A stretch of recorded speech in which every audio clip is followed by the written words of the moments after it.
Eventually, one day. There we go. What is going on, everybody? You're listening to another episode of Kessel Run Transmissions, and today, they had to come eventually. And this is the series finale of Star Wars: The Clone Wars Roundtable. It's been 12 great years of Clone Wars. There was a period in time which the show was off air because it was freaking canceled, but it came back. And that was amazing. And I feel like we've had to say goodbye to Clone Wars so many times. Like, this is not the first time, but third time. This is the third time, in fact. But this is the most concrete of it all. And only as far as seasons. Yeah. Isn't that actually interesting? Like since season 5, we said goodbye to Clone Wars. We said goodbye at the end of season 5, end of season 6, and now season 7. So season 5 was the worst because we thought it was forever. You know? Yeah. I mean, even the season 6 finale felt really like final. It did. Yeah. Yes, it did. But this one really stuck. I mean, I'll never forget watching the season 6 finale and seeing that final shot of a tree and a leaf and going, wow, that's the way I thought the Clone Wars would end. So anyways, guys, as always, I am Corey. Joined with me is my co-host of the Clone Wars Roundtables, Ross, MGF Customs. Everybody, how's it going? It's really strange to be here at the end. It truly is. And we also have joining us, returning from the past couple of Clone Wars Roundtables, we've got Eric Patrick Cameron. Hello, everybody. I am not okay. I bet. As many of us are not okay. From the Imperial Senate podcast, we've got Claire. Howdy, folks. How we doing? Depressed. And from Dan Curto, we have Dan Curto. Hello, everyone. And from Dan Grievous, we have Dan Grievous. Hello there. Perfect. And somebody who must be heartbroken, absolutely devastated, is the Forces with Jesse, who is currently muted. Muted, son. We cannot hear. We can't hear you, man. Still can't hear you, buddy. No, we need to hear you. He's so shocked. He's lost his voice. That's right. He's so devastated. Sad. He's so sad. He can't believe it. He doesn't have vocal cords. Right now. Jesse's comm link did get all busted up. It did. Yeah, it Still did. can't hear you, buddy. No. Oh, we did for a second. No. Well, No. Maybe not. Okay, we'll come back. We'll come back. Somebody who is a dear friend of mine who worked on a lot of projects with me while I lived in Florida. Well, with the Clone Wars documentary, we've got Gian. What is up, buddy? Hey, that's me. Also, if you were at Star Wars Weekends, at some point you probably ran into him. Like, there's no way. Like, you had to have. Like, he was very present at all the Star Wars Weekends. And from Peak Obi-Wan, we've got Chad himself. Whoop, whoop. And from Customs for the Kid, we've got Brian and Elias. Hey, everybody. Hey guys, how you doing? Happy Star Wars Day. Oh, yeah. Oh, right. Oh, my bad. I forgot about that. Yeah. Sorry. May the fourth be with everyone. Together. My bad. The thing is, My when you're people like us, May the 4th is just every day. Every day. Right, yeah. No, I feel like going on social media today, like seeing all the Star Wars posts, and I'm like, it should just be like this every day. Why are people like get it for one day and then it's just gone? If you set up your Facebook feed and your Instagram feed like I do, it is Exactly right. This So is the first time I haven't been at studios on this day. Every year, even when I didn't have a pass, somebody would get me in. Yeah. So Yeah. like, this is just weird. we are Kind of definitely depressing. living in different times where the Clone Wars got its proper finish, the world's on hold, and it's strange, but we're here to talk about the finale. So guys, I think this is going to be kind of a different way we'll do this. Is whoever wants to talk. We're going to give everyone's thoughts first, and then it's just whatever we talk about with this episode. There's just so much to cover that I want to start with everyone's favorite moments first. Our favorite moment, like just one moment you can think of. So, and then, later on tonight, we'll talk about what the Clone Wars means to us and where it brought us into fandom. So, first and foremost, I think this was the proper conclusion to the series. I think that it was so well done. And if my favorite moment, oh God, I actually didn't even really think about this, but I think it has to be Ahsoka standing in front of the graveyard, because to me that signifies the end of the Clone War and the end of this journey we've been on in the most depressing way possible, but also the most realistic take on what was going to always happen with this war. So that to me is my favorite moment, followed very closely by the Vader moment, of course. But Ross, what was your favorite moment of this episode? Oh my God. I mean, obviously the ending. It's the best part of the whole episode. Everyone's going to say that, of course. But I mean, I think if I'm not going with that, definitely, if I'm not going with the easy option, the scene with Ahsoka and Rex up in that room overlooking the hangar before they go down there, that was the most heavy hitting moment of the whole episode for me, really. Just that conversation between Ahsoka and Rex and how noble Ahsoka is. And it's just, the performances were just so perfect between her, Ashley, and Dee that it was gripping. It was a really amazing moment. I agree. Eric? The son of a bitch took my scene. So That's their episode. There are only a few.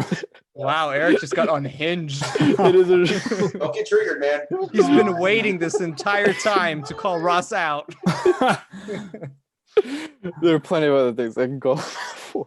Oh God. But no, that is definitely my favorite scene for me, when she explains to Rex why she can't kill the clones, and Rex explaining his whole side of his opinion, and then evidently him agreeing with Ahsoka and risking his life specifically not to kill the clones, knowing that they'll probably fail and knowing that they'll end up dying anyway. And it was a big risk on Rex's part, and Ahsoka standing by her morals, doing the most Jedi thing a Jedi's done, which she's proven to do a lot in this season and in Rebels. And I just those small moments I just love. Yeah. That's Ahsoka sticking to her values despite absolute hopelessness and devastation. That's right. cool. Dan Curdo. Well, I mean, try. Those were all fantastic moments. That's the first thing that pops into my mind, So I'm gonna try to pick a moment that nobody has mentioned yet. Okay. When R7 got killed. Oh, Yeah. What? Dude, when they started putting him back together at the end, you see that they collected all the pieces. Yeah, That was so nice. Yeah. that was It was depressing. kind of like a memorial. no, 100%. I think I died inside when they blasted all the droids. That I was like, oh no, no. Yeah, there was something really devastating about R7's death, just because that was Ahsoka's droid since the beginning, and I did not think we'd see her ever again. So Right. that was the first time I saw that, I literally went, "What?" yeah, 100%. It was awesome. It's really scary too when they just like kill the droids. The brutality of the clones that came from Jango Fett just really came out in all of them. Blast those dirty droids. Right. Dirty droids. Yeah. Yes, exactly. Damn. Claire, what was your favorite moment? Now that I'm thinking about dead droids. So I mean, the obvious Vader picking up Ahsoka's lightsaber and igniting it, while I get to see some of my favorite troopers ever, depending on like the way the wind is blowing that day. Snow troopers are my favorite. Awesome. Depending on my mood that day. So that's the big one. Also the visuals of Darth Maul ripping the hyperdrive from its haunches and throwing it onto clones, because as I said, I'm sick and twisted. So that was just the animation in that scene alone. It was just stunning. Stunning. Ugh, chills. That's I completely agree with that. Gian, buddy, what got you, man? We've talked about Clone Wars a lot over the years, but I'm very interested to see. So many tears this episode. So many. But I did love that scene when Maul was getting away and Ahsoka was pulling the ship. That was just epic. And then she just let go and went back and saved Rex. That was just awesome. Really powerful. So, yeah. Yeah. All right. Brian and Elias. I'd say for me, my favorite moment, and I'm sorry, y'all sleeping on this, the fall on the Venator when the Y-Wing drops, like I was feeling suspense for Ahsoka's life, even though we know she's alive in Rebels. I was like, yo, she slips off and she goes, and I'm like, no, I can't look. I can't do this. I'm not emotionally prepared, but it all pulled together. And aside from that, my favorite moment is, of course, the Vader moment and the graveyard moment that actually got me to cry at, everyone who worked on that. It was amazing. But y'all already picked it, so I had to do something different. So yeah, the fall from the Venator was great. And that was perfect parallel to her arriving on Mandalore, where she had fun. That is a really interesting comparison. Right. And on this, it was just like, wow, this is two completely different sensations. You know what it reminded me of is the episode Downfall of a Droid, where Ahsoka is with Goldie and Anakin and Rex and the clones, and they have to rescue R2, and they jump out of the twilight. And so that brought me right back to that episode, which I think was a pretty nice callback. Is it Fall of a Droid, or what was the previous episode in season 1? It's actually Downfall of a Droid and Duel of the Droids. Duel of the Droids, that's the episode. That's right. Downfall of the Droids is the first part of that. Yes. My bad. And Skytop Station just falling apart. Just so awesome. Oh yeah. Chad, what was your favorite part? Oh my gosh, I love Maul and what he has been doing, but honestly, my favorite thing. Oh, I'm so sorry. I'm sorry. My bad. I'm sorry, Chad. Brian was. I'm sorry. Go, Brian. The emotions, it's taking over my brain. Brian, give us something. For me, it's actually this. It's the same answer but different. It's still in the control room with Rex and Ahsoka. Everybody was commenting on Ahsoka. While I totally feel that this was one of the best episodes showing what a great Jedi, or how much Ahsoka adopted the Jedi teachings. I actually like that episode, that scene, because of Rex's emotion. He couldn't even look her in the eye, and there was this feeling of self-loathing for the fact that he was able to be manipulated by a chip so easily. Yeah. And you saw that he really just wanted to wipe out all the clones. Like, it was almost like a self-hate. And like that, to me, that's what stuck out the most to me, and it was Rex's reaction to what he almost just did, how he felt towards his brothers after, and just not even be able to look Ahsoka in the eye. Yeah, 100%. I really like that, because that's something that I think is so important with this episode, especially when you look at Jesse, right? Like, me and Ross were talking about this earlier, but a clone who we followed since season 2 of the Clone Wars all of a sudden is just reduced to basically a stormtrooper. He doesn't care. There's no more emotion. He's gone. Yeah. And there's something so heartbreaking about that, to see a clone we're familiar with just lose it. Dan Grievous. What's like more heartbreaking about it, though, is that they do have emotion, and the chips just instantly rationalize exactly what they're doing. Like, it's no problem. This is just totally normal, and they should be killing them. Well, and I like the parallel of Jesse saying to Rex that he would be executed, found guilty and executed, because that's exactly what Paul Krell said to Jesse in Fives when on Umbara. But Dan Grievous, what was your favorite moment? Wasn't it first Chad was supposed to say something? Oh, I'm all over the place. You know what? You're right. I'm I sorry. I don't want to cut in line. So. No sorry. problem. No sorry. problem. I'm kind of where Brian is. Kind of. It was the part, and I'm drawing my own conclusions because that's what I do. It was when she took off his helmet and he was crying a little bit. I thought that, and that's what made me sad, because I felt like he was hopeless. Like he was saying to her in some way, I don't know what to do now. He was almost mad at her because he took her, it was kind of like the Matrix. She ripped him out of the Matrix, and now he's hopeless, because for that one inkling, he felt like he was dead, and she pulled him right back in. That's kind of what hit me. And now he's lost everything. He's lost his brotherhood. Everything. He's lost his meaning in life. Yeah. It's like complete devastation. Oh Yeah. my God, rip your soul out, Filoni. God. Yeah, He did that's say he didn't like being a commander anyway, though. right. It Oh yeah. really got me. You know, Devoted. he was hopeless. He was hopeless for that moment, and it was really touching to see that little tear coming down his eye. You know, when she took his helmet off, I was just like, oh, geez, here we go. Here we go. Yeah. Oh man. Most definitely. Moments I- like those, just like Ahsoka taking his helmet off, or just different things like that, that just really kind of feel exactly like what I always dreamed the end of the Clone Wars would look like. Right. You know, intimate moments between, you know, our favorite characters like that. Yeah, I think that's one thing that Clone Wars has always done so well is when it hits those emotional beats, it really hits them. And this was just like times 100. But Dan Grievous, what was your favorite moment? I have to say, I know it's just such a strong moment. Just the graveyard scene. Just I can't stop thinking about that scene. Just I cannot stop thinking about it. Just Yeah.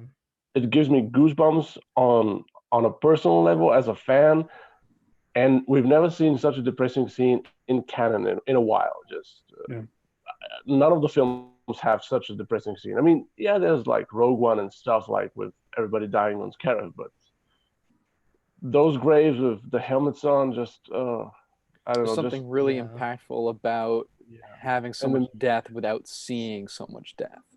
Right. the thing that really depresses me the most about that is that we've seen all these clones, especially because this arc really sets up the return of Ahsoka so well, and because these clones took her side and they painted her helmets and they were excited to have Ahsoka back, like as we were.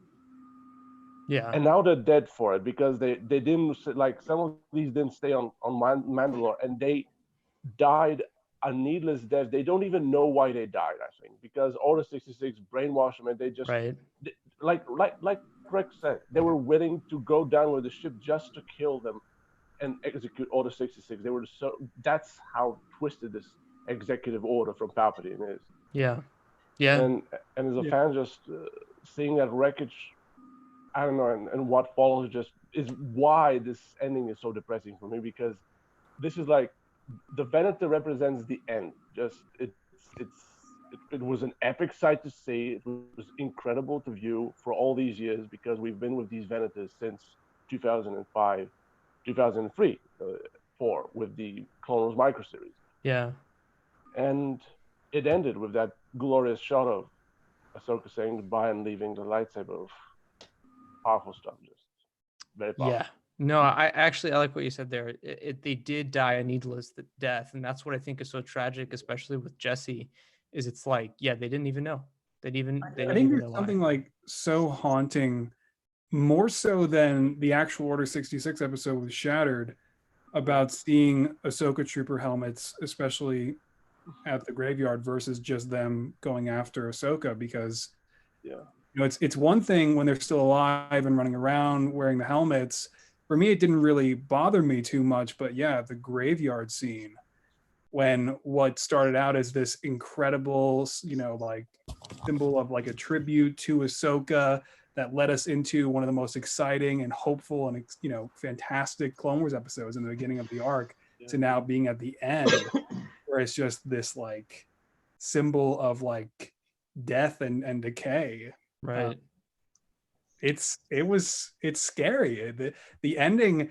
One thing I thought was really interesting about how Dave went about this is even Revenge of the Sith ended with 2 pretty hopeful shots. Valen, you know, on Alderaan, or you know, Lars and Beru on Tatooine, but the Clone Wars got no such bits of hope.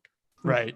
You know, Ahsoka and just herself and her presence is kind of the hope, right? But no direct moment that gives you that.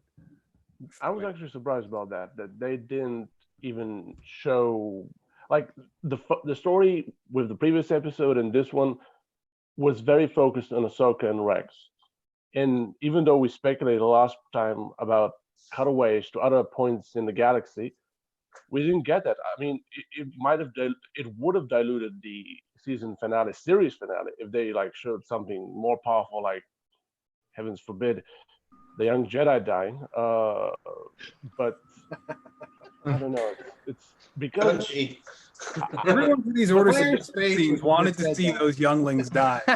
We needed the ending of the younglings arc. Like, man, but maybe, I mean, imagine if there was a cutaway scene, like 30 seconds of other characters that we've known, like some of them dying and some of them didn't, and then we see like, I don't know, maybe Urandia or Raydonia or I don't know, some other backwater world, and we see a little silhouette of a little hairball, and it lifts up its hood and says, "Oh," and it's Gunji.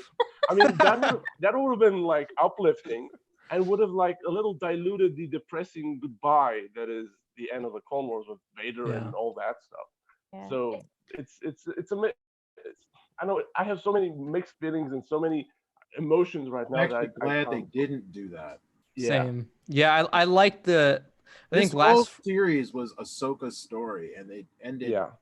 exactly how it needed to with that. Well, and like a couple days ago, we talked about how if the ending should end on a hopeful note, and I always thought that it shouldn't, because the Clone Wars is not supposed to be a happy ending. You know, it's not, and It's I not think a happy story. it's yeah, no, it's there are not. no winners. It was a false war from the beginning. I mean, Yeah. No, I mean, Right. nobody wins. just that ending shot with Vader walking away from the helmet is so much more powerful than anything I've seen in a while in Star Wars, because that helmet of the clone trooper, Ahsoka trooper, Yeah. in the snow, cracked helmet, and the shadow walking away from it is so depressing, because it reminds me that why I so much dislike this period, because it's so sad, because everything I love from the Clone Wars era goes to die in the Imperial era. Like between episode 3 and 4, all those things go to die, like Lichar and all those things, and that helmet, like Lee Char. No, that's so random, but I'm glad he brought that up. Me too. Yeah. It's a good example, because like most people don't know what that new canon edition was for Lee Char. Oh, that guy does not have a happy It's messed up. It's messed up. Don't. The thing that happens to some of these characters just and seeing that helmet in the sand, in the snow, this is just the most proper goodbye. This is like they're leaving the remnants of the Clone Wars in the snow, and we're entering into the Dark Ages. That is Vader. Yeah. So, Dark times. Yeah. And that's there's no way that this story could end on a positive note, and I would not trade ending on that Vader scene for the world. Yeah. That being said, this doesn't feel like, to me, like a series finale. This feels like the end of a season. And I know that this is all part of a whole, but with Rebels, you know, we have characters that come in and come out, and with the movies, they all tend to stand on their own and tell their own story while being part of a whole. And my one qualm is that there's a couple of really important characters that maybe, like, you know, this is Ahsoka and Rex's story, absolutely. But it's also there's, especially in this last arc included, we have some really interesting emotional notes from Obi-Wan and Yoda, our two big surviving Jedi. And the one thing, if like, I don't want to be that person, but if there's one thing that I would have liked, is we don't know really in any of the visual media what do Obi-Wan and what do Yoda know? What do they feel about Ahsoka? Right. What do they and don't they know? And how does that affect their decisions when they go into hiding? Do they look for her? Do they even want to? Do they assume she's dead? Do they feel her presence in the Force? There's a couple things that's the one thing I would have liked, because I do feel like Obi-Wan and Yoda are such a very important part of all seasons of the Clone Wars. Yeah. I would not trade that ending for the world, though, because it can't end on a happy note. It's all got to be sad. But I do agree with what you're saying. Like, I think there should have been, my only gripe with the finale is I think there needed to be a moment, at the very least, of Ahsoka reaching out through the Force to Anakin and her not feeling anything. I think that would have been a very, very good way to make Yeah, 'cause Ahsoka. I feel like that's the one moment that really Yeah. doesn't sound like a wish list thing to me. Like a lot of what Right. we're tossing around has been wish list stuff that Yeah. probably wouldn't have worked, and stuff that was redundant, like getting another Order 66 montage when Revenge of the Sith already does that. You already know, but yeah, Ahsoka reaching out and trying to sense Anakin, but only feeling the cold instead and not him. I think that would have been really important, and but to have before the time jump. But hey, man, it's a nitpick at this Didn't they point. do that in It Shatter? really is. I thought, Yeah, I thought that was the part in Shatter. She was like, something happened to Anakin. That's So, fair.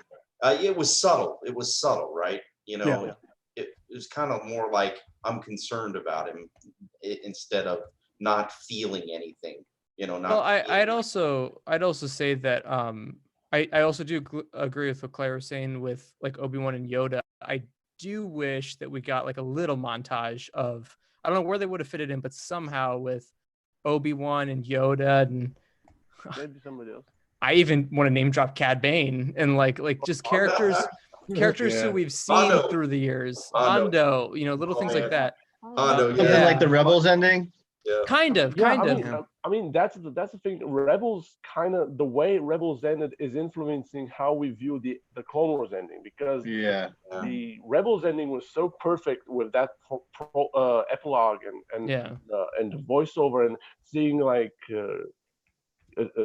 everybody going through all these little adventures and showcasing this happened to this character and this happened to that, and then we see Zeb with his best friend Agent Callis going to see that, oh, he hasn't committed genocide, they're actually all alive. But no, the thing is, like, again, maybe not Gunji being on a positive note, but seeing like I propose something really depressing. I don't want to be every time like the sadomasochist of the group, but like in Galaxy's Edge, there's a ship called Katuni, and it would have been really depressing if there was like a 30 seconds of, because Order 66 does everything almost without words. It's almost all music except Palpatine saying execute Order 66, and then we could have just gotten all these depressing moments like, what if Hondo was hiding Katuni, and then the stormtroopers find out Katuni. And then we know why Hondo loses everything, because the Empire says, well, you're harboring a Jedi, so now you lose everything. Goodbye, pirate. And like all these little depressing moments. I mean, I'm just, all these parallels between the Clone Wars with Civil War and World War II would be even stronger if they do even more. Like, I don't want to get too dark with it, but again, if you're going to go with the hunted aspect of the Jedi and stuff. That's all. Yeah, I mean, Yeah. Okay, not That's the new show. Kill the Jedi.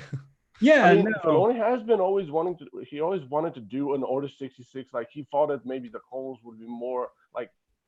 I think it was during the season 5 finale arc that he said that he always thought that like the Clone Wars would tell some story from the war and then spend a significant amount like hunting Jedi and stuff. Maybe I think Wasn't that Star Wars Underworld, the 1313 supposed to be basically that first live action where they had how many? Would they have like 25 scripts already in the can?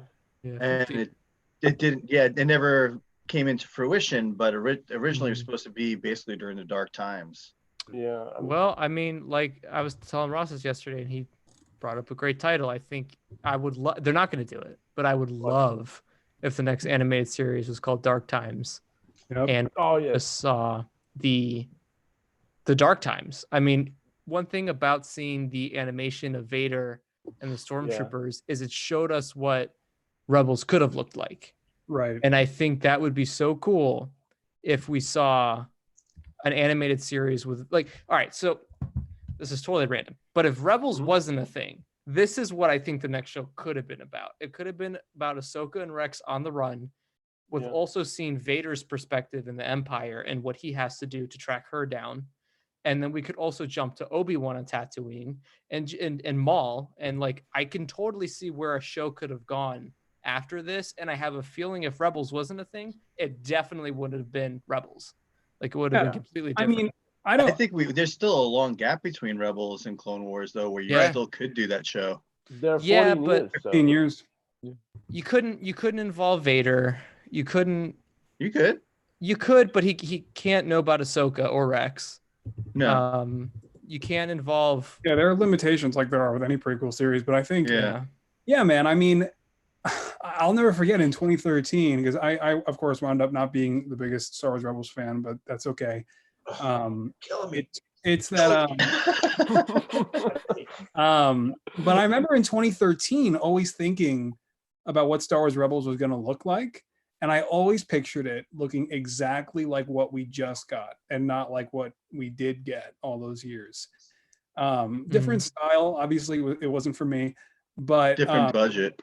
yeah. Yeah. Oh, big time. At a third of the budget. It's a little off topic, but they had to course correct with Rebels. They had to course correct. You know, somebody was running Rebels that wasn't Dave Filoni.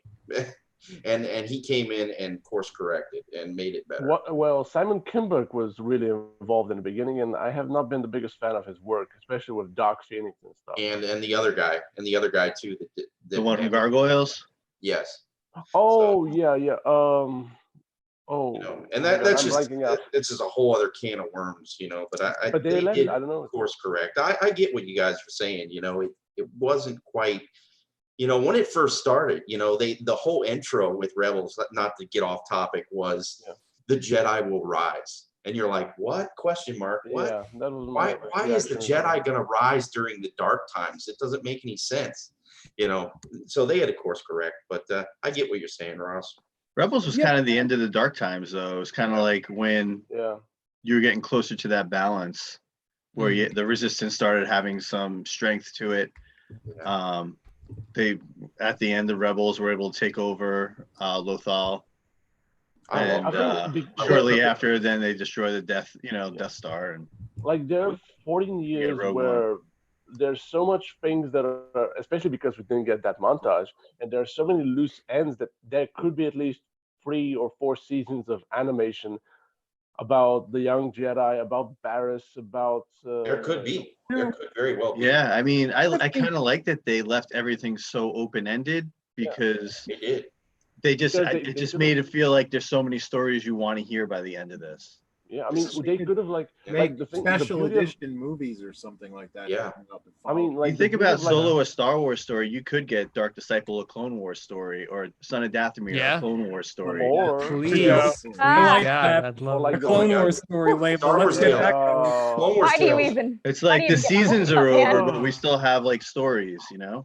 I mean, I think really the verdict on this is kind of that you need a series like the Clone Wars to be the next show, right? Not one that is so primarily focused on one core group of characters that it can't branch out as much as the Clone Wars did. That was always a big problem that I had with Rebels, is that it was always so tightly focused on just them, and we didn't get to see the rest of the galaxy. Where the Clone Wars always had the ability to go around the galaxy, take us with other characters for blocks of episodes at times, and not even be with our main characters, and then always circle back, which Rebels did too, of course, but just not as much.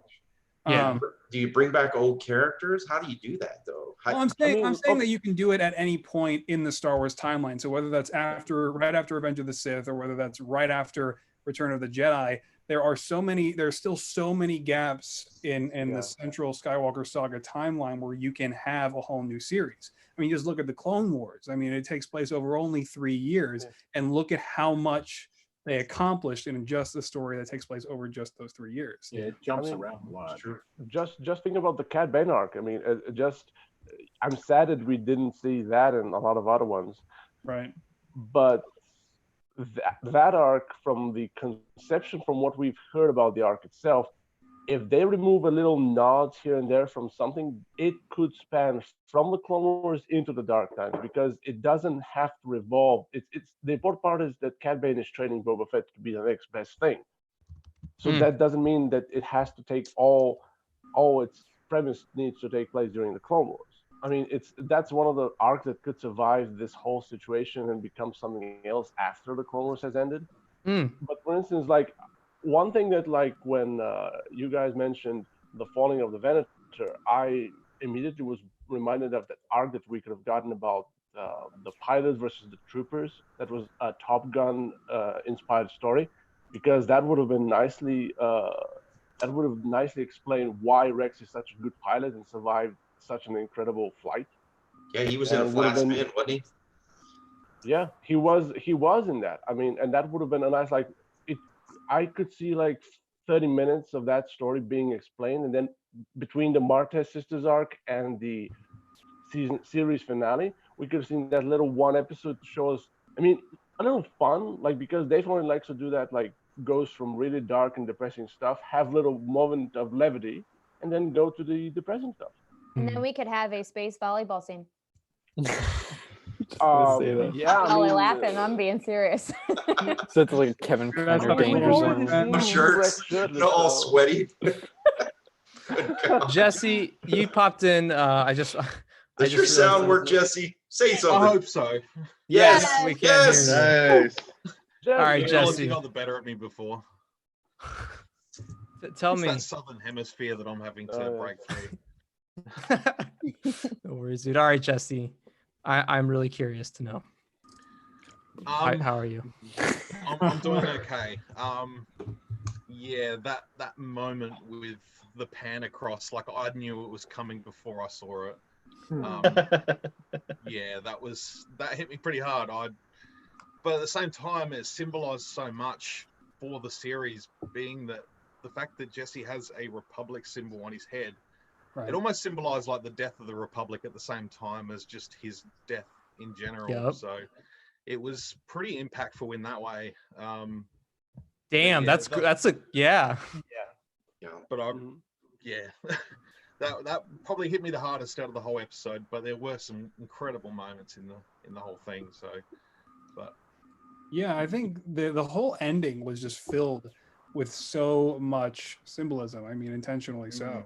Yeah. But how great of a thing was that for Jesse's helmet to work out like that? Just in 2009, he was just the clone they threw in the Saleucamai episodes with Right. the big Republic symbol on his helmet, pretty on the nose, but pretty cool. New 501st Trooper, and look at how perfectly that wound up working out for the story in the end, symbolizing the death of the Republic. I mean, what a great coincidence that day was. Yeah, remember how Rex gets shot and Jesse's like, "Stay here, we'll look after you." And Dude, in and- season 2, Rex takes a shot right to the heart, basically, but he's like, "I just barely missed, so you're gonna be fine." he did. It's like, all right, that was a straight Honestly, platinum, but all right. Rex has been through some real tough shit. Like he Maybe got that's brain why- surgery and then had to fight a war right afterwards in this episode. Like he has almost took gone that through fatal it. hit with Cutler Queen.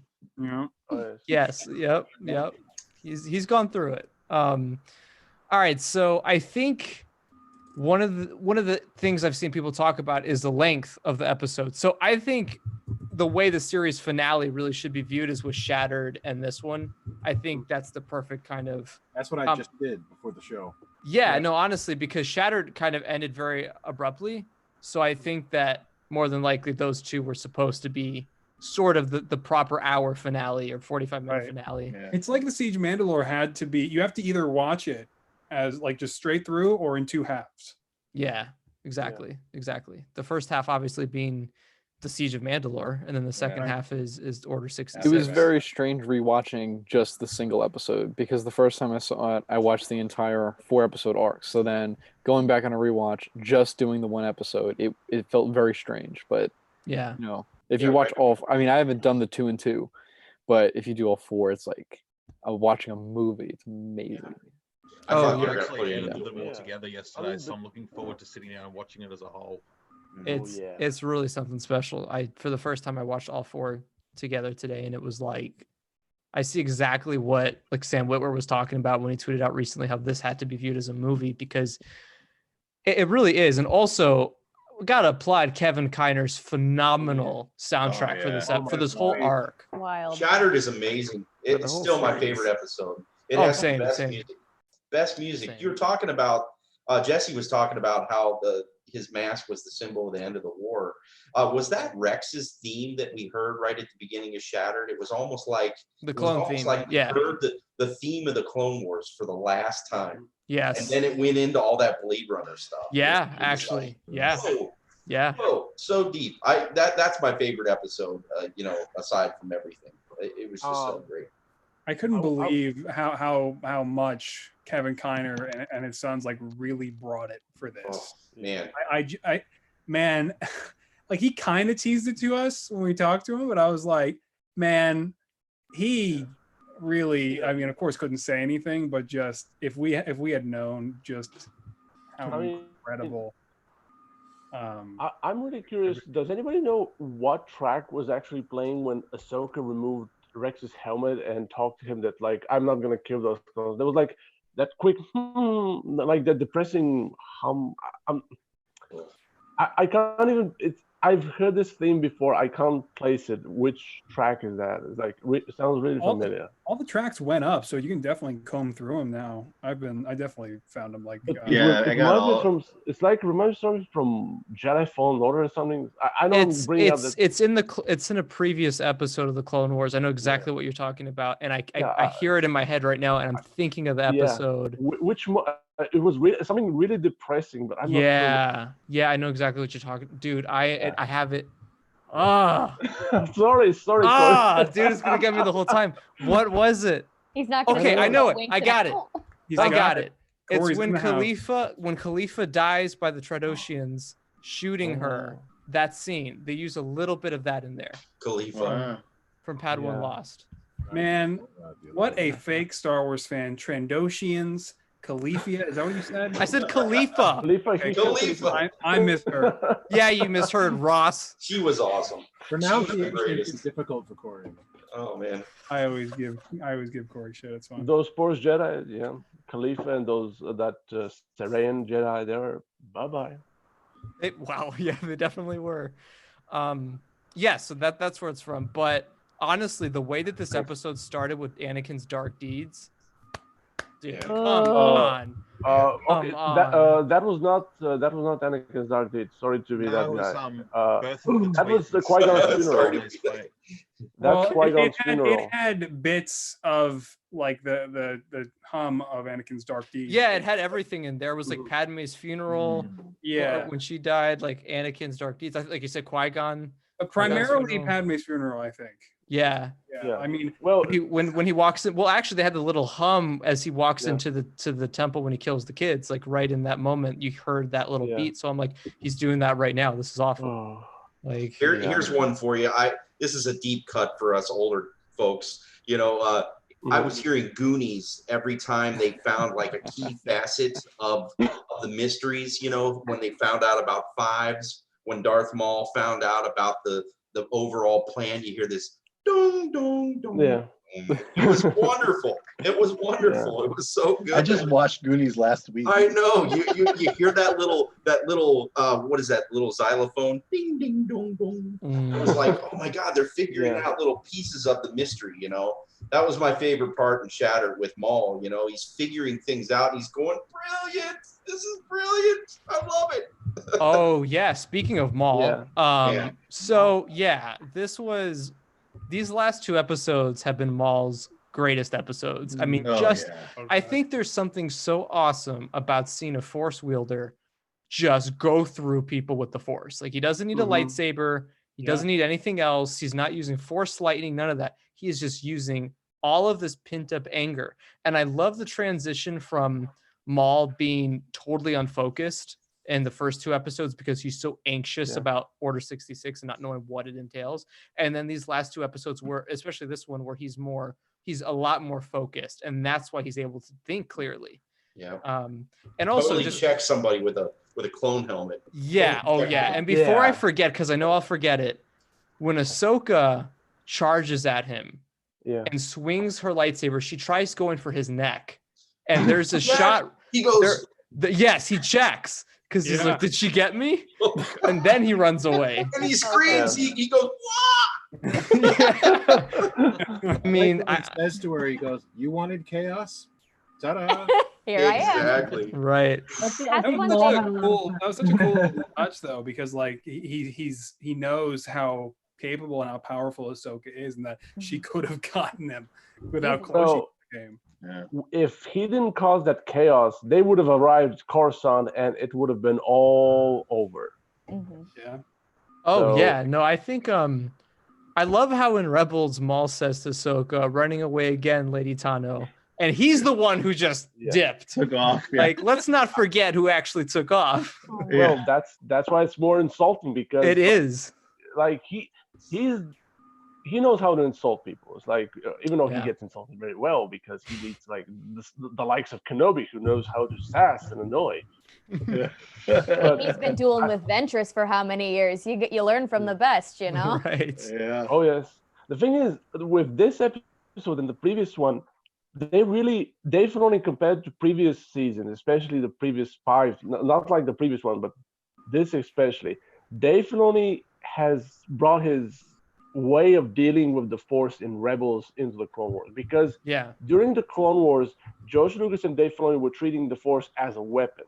It was not something as like something special. It's like you have. It's like you push, it happens. It's like the Jedi's blaster. Then in Rebels, every time somebody used the Force, it was something. It's like you're using the Force, and this every time somebody uses the Force, like Maul in that hallway scene, in the reactor scene, it's something always to behold. It's like, wow. It's like the Force works in incredible ways, and that, wow. And it just makes for incredibly creative animation. You know, like lightsaber battles are stunning, and they have done an excellent job over and over and over again at making them look beautiful. But this is just downright creative at what they're doing. You expect people to clash sabers at some point, but you don't expect, as I said earlier, to rip the hyperdrive off the wall and use it to crush a whole pack of clones. Right. The lighting I mean, in that they scene redid the whole reactor the lighting's location phenomenal. because that's from Rebels, in my opinion. I mean, because the reactors in season 2 and 3, I think, looked a bit different. I mean, they've remodeled them, but they look exactly like the ones that were in Star Wars Rebels' season finale, in the first one. And that's a lot of. They have all this geometry and stuff that looks more like the sides of a, Imperial class Star Destroyer, not like what we've seen in, I don't know, Battlefront even.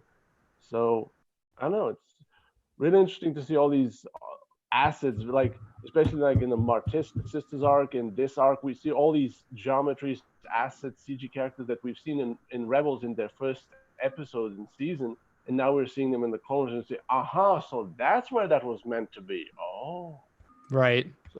Yeah, it's like. Can we just talk about how like some of the moves that Maul pulls off in that sequence? I mean, it was like kind of watching something that you would have seen in like the Old Republic era or something, because like Corey said, it was just a dark side wielder just going through a ship, just using the dark side and to his fullest. And it's something that we just haven't seen on screen in any of the films or shows, but we've gotten elsewhere in expanded universe stuff. So I mean, when he's like using the helmet to block and then just chucks it at a clone, or he turns the blaster so the clone just like blasts 2 other clones up on one of the upper levels. It was like it was so brutal and so satisfying. I couldn't believe how they somehow how they managed to like expand upon it. Only you would call that satisfying. I mean, like earlier seasons, as a Separatist fan, I always rooted for the droids, and when clones get shot, I always rooted for the Separatists. Like, cut those clones. It's not even just like necessarily rooting for the Separatists or rooting for the bad guys. It's just seeing more elements of Star Wars that you know can happen be brought to screen. Which is like what made it so awesome. I mean, I always viewed it as a sports match of some kind. It's like, my team is the best team. They're gonna crush them. Like God. And every time. I mean, I've grown beyond that, especially because I appreciate the beauty and majesty of a clone helmet these days. But earlier, when I was, especially during season 1 and season 2, I was just rooting for Grievous to cut as many clones as possible, even though they didn't allow him to. But you know, sorry, I didn't want to go there. But I've always like enjoyed a good clone death. Yes. Thank you. Yeah, I mean, Corey's dying on the inside. yeah. Well, I'm just, Corey. it's funny because I'm thinking about Fives and Fives' death, and I'm like, well, his own brother. Yeah, but he was him, killed so. by clones. So Yeah, that's even I was worse. thinking like it's I mean, That was tragic. poor guy didn't even have a choice. He But was yeah, killed by his brothers. That's the worst part. It's He was killed crazy by that the system. most of the clones died in like the key characters in really brutal ways that wasn't really directly linked with the separatists. Like, yeah, like Fives and even Jesse now, and I mean, I guess Heavy. Well, Heavy was definitely killed by the droids, but like Hardcase even sacrificed himself. Yeah. So there wasn't. Can't think of. Well, oh no, there's quite a bit of clones that got killed by the droids. Now that I'm thinking about it, never mind. Yeah, and what about was it Waxer or Boyle on Umbara? Oh Yeah, right, Waxer and was then dying. Waxer died. Yeah, Dude. Waxer. Oh my God! Don't Long even Crow. go there. With that mortar. Yeah. The one to blame. Yeah. not the My wife was fucker. saying this episode felt like the Titanic. It's sad when you hear, when you see the troops go down and their death is caused by a tragedy like a ship crashing. I wonder if Ahsoka feels any guilt for letting Maul loose and causing all that death. Oh, I'm think- sure Rex and Ahsoka. I mean, even though it wasn't their fault, they're always probably going to think, Survivor's guilt. what could we have done differently? And I Oh think, yeah, I think the events in this episode probably lend a lot to Ahsoka's like solemn tone and kind of like character throughout all of Rebels. Right.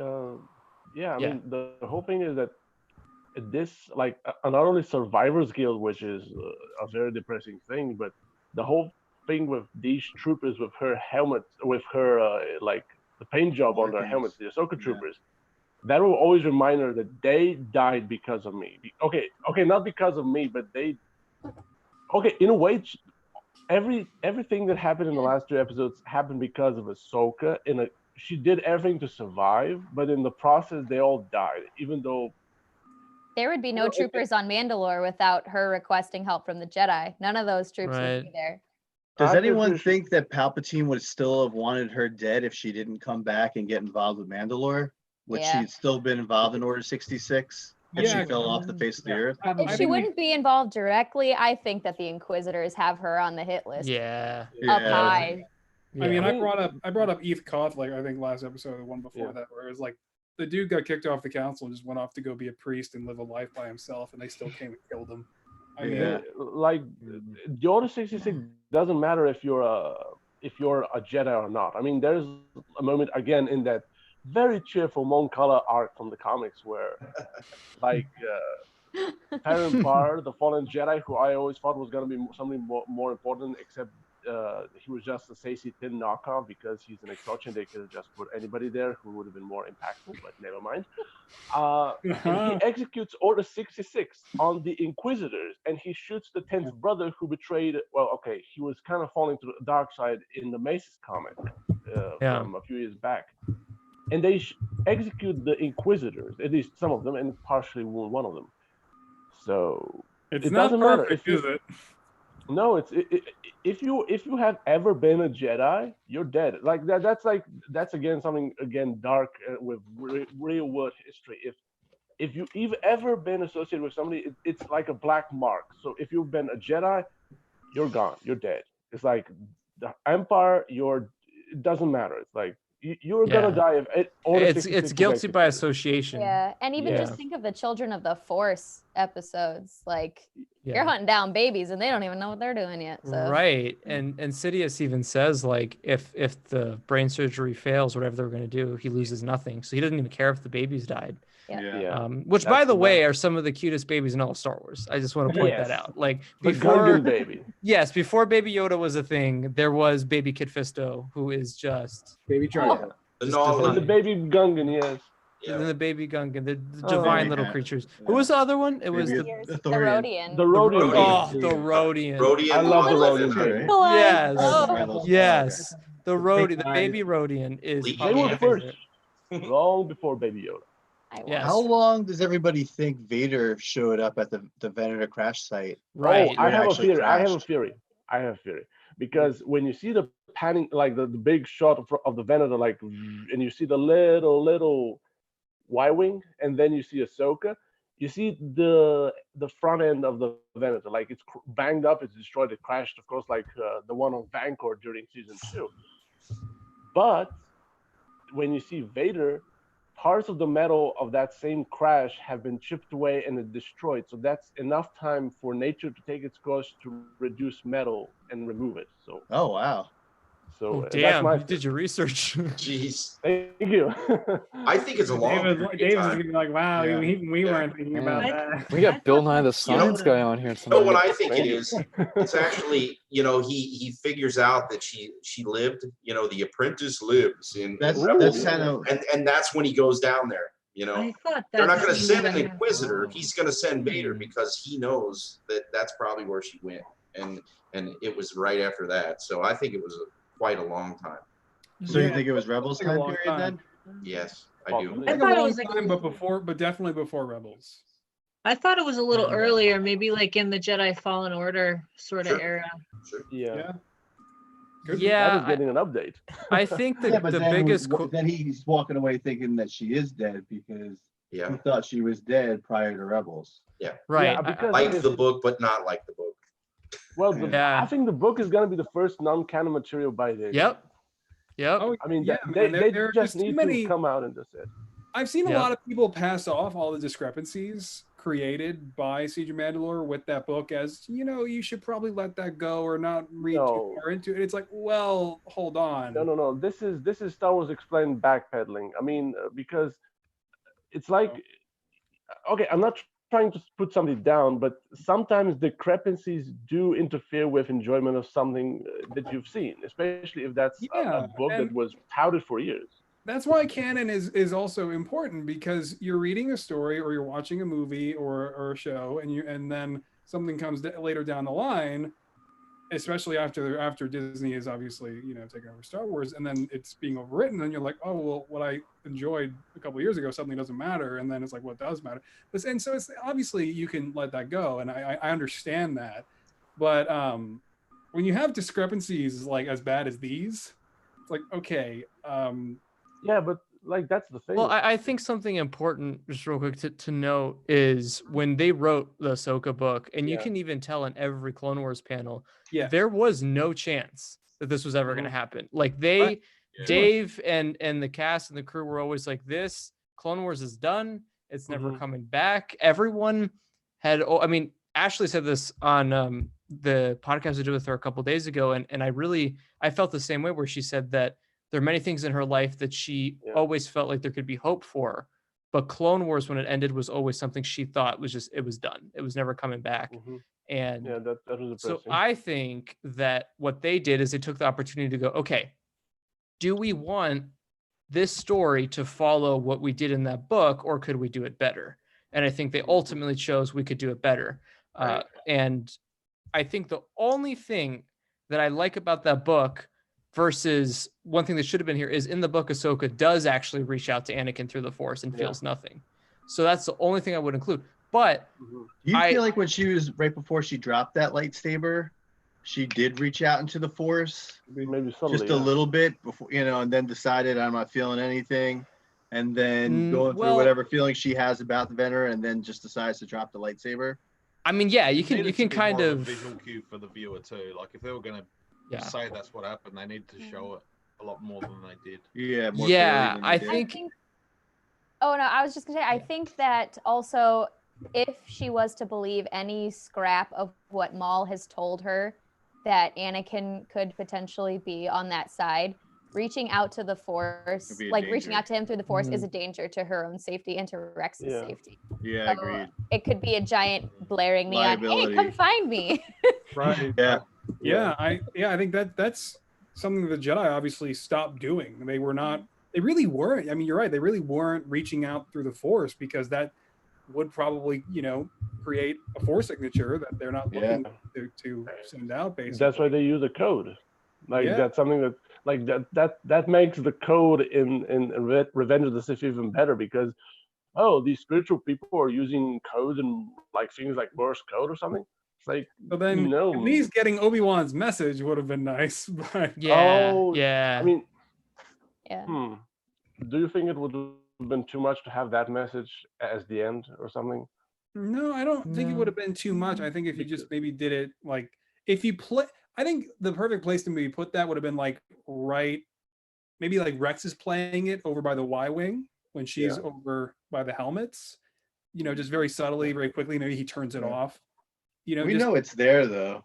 Yeah, 'cause you of see it in course. Rebels too. Like You don't when need I it. watched when I watched it last night, I immediately watched the Lothal Temple episode and then Twilight of the Apprentice immediately right after. And perfect timing because one of the very first things you see is that hologram James Arnold Taylor message to stay the heck away from me. But it would be interesting to just think about when exactly did she receive that, I don't have to see it, but it's interesting to think about. Oh, go ahead, Dan. They definitely leave it open for interpretation. I mean, there was no dialogue once they left the ship. Yeah. Right. The last words were, "Come on." Yeah. Then all action and everything, but that was it. So there's a lot of they probably did it on purpose, I would guess. To say, hey, let's leave this open a little bit, so show what happens. But maybe she is kind of using the Force to see whatever. But I like that. Yeah. She's not faking. Somebody said a couple weeks ago, I don't remember who, so I apologize, but somebody said a couple weeks ago that Vader found Ahsoka's grave and like how devastating that would be to Anakin. Oh yeah, that was me. But that's pretty much what happened. Yeah. I was thinking of that. I'm like, wow, somebody predicted this. I wanted to bring that up a couple weeks back. I thought like maybe more time would have passed, and before this episode aired, I go, maybe they escaped the ship, and she's trying to find Anakin, and arrives on Mustafar just in time to see the end of the duel. Yeah. I said, nah, they won't do that. They won't. Because if Palpatine is arriving on Mustafar, he's bringing a whole fleet, possibly. I definitely know what you were saying, Dan, about like the grave and whatnot is I think Vader igniting that lightsaber shows us little hints of Anakin here and there. And I think that's what it was. I don't think in that moment he was necessarily Vader. I think he was still attached to her because the attachment was keeping that lightsaber and taking it with him. Right. There's still good in him. I know it. Exactly. That's why you can see his eye in the helmet. You can see his eye in the helmet. Yeah, right you can even see the charred skin around it. Yeah. Wow. And well, right that it's right behind me. There you go. There's the eye. I love that little detail that you can see Anakin's eye. I think that's great. I also noticed like even the mannerisms of Vader were very Anakin. Just like the way he brushed the saber off, I was like, damn, that's 1-to-1. I know it's a small thing, but even the way he kneeled down. Yeah. I mean, I personally like I was telling Corey before the show, I think he regular Vader probably would have just used the Force to pull that lightsaber out of the snow and not even made a motion, physically like, as he did to pick it up. Whereas I know it's a very small and very tiny, subtle thing, but Anakin would have knelt down, whereas I think Vader would have just used the Force and just pulled it right out. Yeah. Right. It's almost like a tender moment in the way the Anakin did it. Yeah. Wouldn't that bring it closer to the ending of the Clone Wars and to later on we're like Rebels? Yeah. No, and I think because closer by Rebels, he's full on Vader. Yeah. But like, so then if it was more Anakin, then we can probably push this closer to the end of Clone Wars. Sure. Yeah, I'd agree with that. I think because obviously in Rebels, I think the only little hint of Anakin you see is when I think there's like Anakin flashes for a second and then it goes full Vader. There's that thinking maybe it's like Revenge of the Sith anyway. You're like when you're watching it for the first time, you're like, how are they going to make that guy Anakin? You're seeing the Vader costume, and then he goes, "Where's Padme?" And you're like, "Oh my God, it's Anakin in there." Right. Right. I'm very happy that they did this Vader scene. I think I never would have thought that the way the Clone Wars would end would be on Darth Vader. I mean, that's just not something that ever crossed my mind. I always thought Order 66, and that would probably be it. But I think this was. Yeah, I think this Actually, was. I've heard somebody say, like, there Yeah. have been some people speculating about this in Order 66 that if it was ever gonna appear on the Clone Wars, and it has, and it's still surreal that it exists. So sorry for interrupting. No. I no, for real. No. I totally understand what you're saying. Like, I feel like that's pretty accurate with I know a couple people were speculating that Vader would show up like throughout the years, but I just always figured that was too close to that. Like, George always said that they wouldn't go past Revenge of the Sith. So for me, I was always like, well, then Vader couldn't show up. It was as soon as because we had already known that Siege of Mandalore was going to go into Revenge of the Sith based on the Celebration Europe panel at like 2015 or 16, whenever it was. And so when they said that Siege of Mandalore was going to be the end of the series with these final 12 episodes, it was that's when it became instantly obvious to me. It was like, oh, well, Siege of Mandalore is happening now, then obviously that goes well into Revenge of the Sith, pretty much right up to the end of it. Yeah, they're going to do Vader. I mean, you don't go all the way past, all the way up to the end of Revenge of the Sith and not. The opportunity is now there. Well, do you guys think it's possible that the reason we didn't see Ahsoka reach out to Anakin through the Force is because, unlike the book where she does that, we never got the Maul dialogue where Maul tells Ahsoka Anakin's going to be trained to the dark side? Do you think maybe she knows, like in her heart, she knows something happened to him that's just tragic, and maybe what Maul was saying was true because everything else happened that Maul said would happen? I think that's part of the reason why she even broke him out of prison, is that she knew that he was right all along, and that he wasn't lying. I mean, obviously you can't trust a dude because it's Darth Maul. You don't trust that guy. But I think that could definitely be a good explanation as to why we didn't get that scene. And if that's the case, then I'm fine with that. Yeah, I almost felt like the reason why she left the lightsaber was almost for Anakin. If she ever did find all those clones that were dead, saying like, you sided with the guy who made all this happen. I think, and that's the great thing about the ending, is there's so many different ways to interpret it, right? That's what I love about it. No one is flat out wrong or right. Right. Except for Dave, but Dave would never tell us, well, guys, I don't know. They would be Dave about it. The finale's up to interpretation. Right. David's really intentional about saying that. He says that all the time, that he doesn't like answering all the questions. He really does like leaving it open for fans to see it however. I mean, that's what I love about Dave, is that, without that component in Star Wars, there's no discussion. Mm-hmm. So, and he's just like us. He likes to discuss Star Wars just as much as we do. So he makes sure when he does new content, he's not giving away all the answers. It's very ambiguous.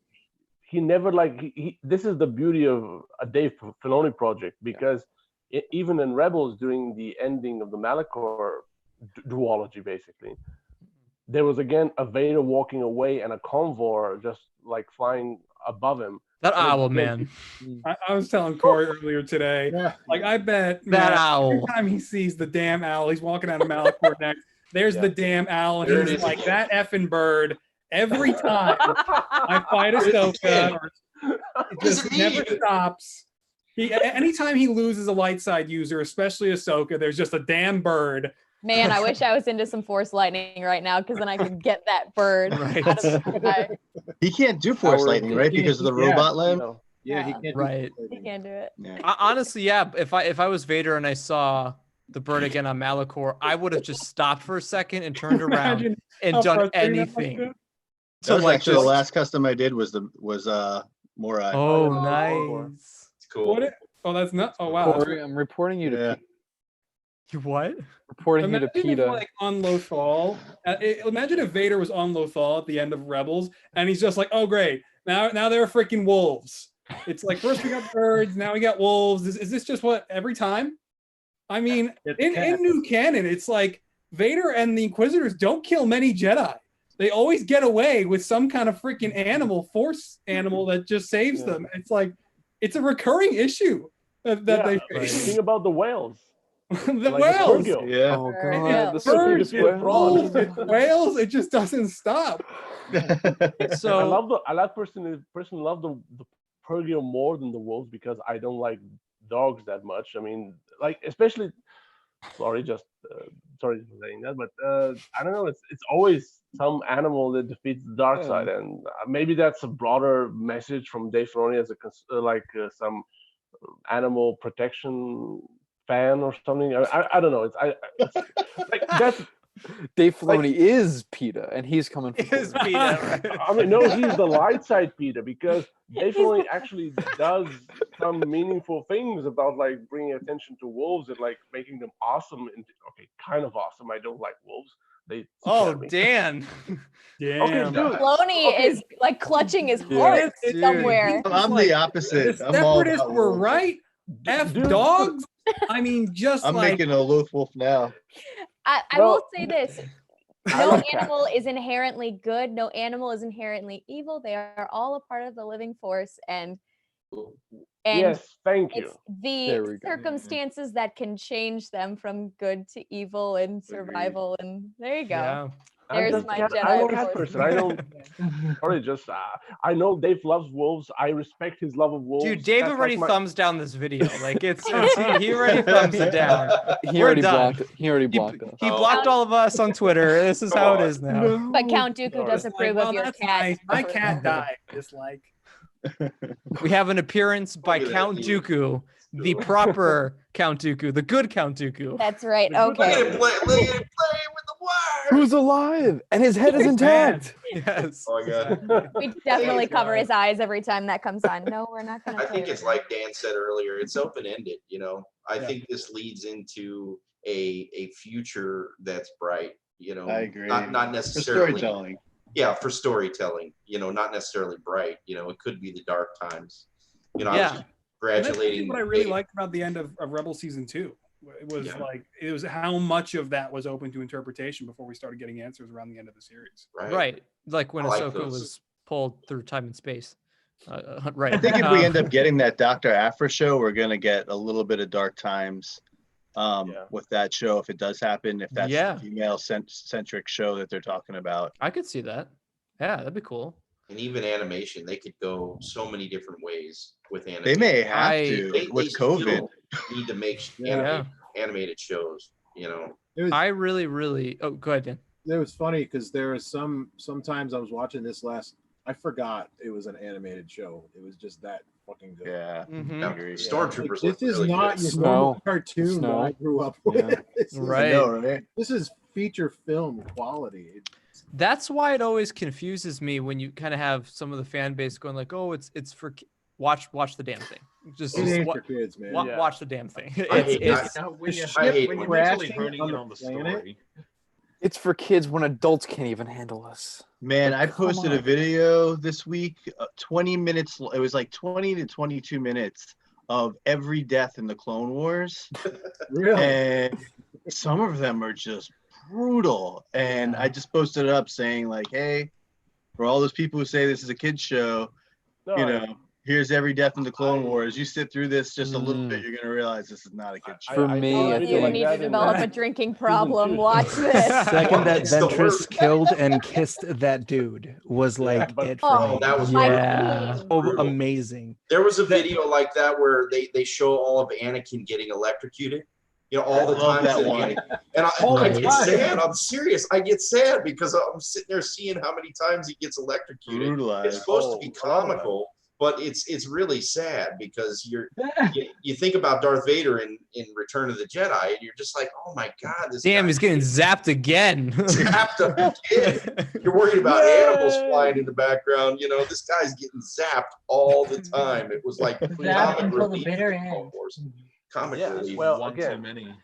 Yeah. It depends on the point of view, personally, because when you're rooting for Osi Sobek or Queen Mirage Sintel, you don't want Anakin Skywalker to win, and you want Oh him to my suffer. god. I love how like Dan Grievous is man. so pro-separatist. Like it's like Dude, okay. I mean, we exist. We separatist fans exist. There are some separatists that I made because they were noteworthy. Like Queen Mirage was one of those characters. Yeah. Hey, I both mean- sides were ruled by an I evil Sith remember. I Lord. remember. That's he true. harassed me. Yeah. He harassed Okay, me the so thing- much for that Queen Mirage. He was like, "Can you make Queen Mirage?" And I was like, "I don't want to." He was like, "But you should."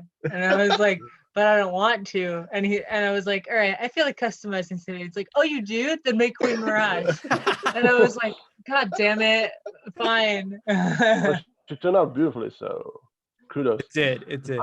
Thank you. I mean, it's like, especially, I'm sorry for saying all these like horrible things, like about wolves or Like Severus taking or a Anakin.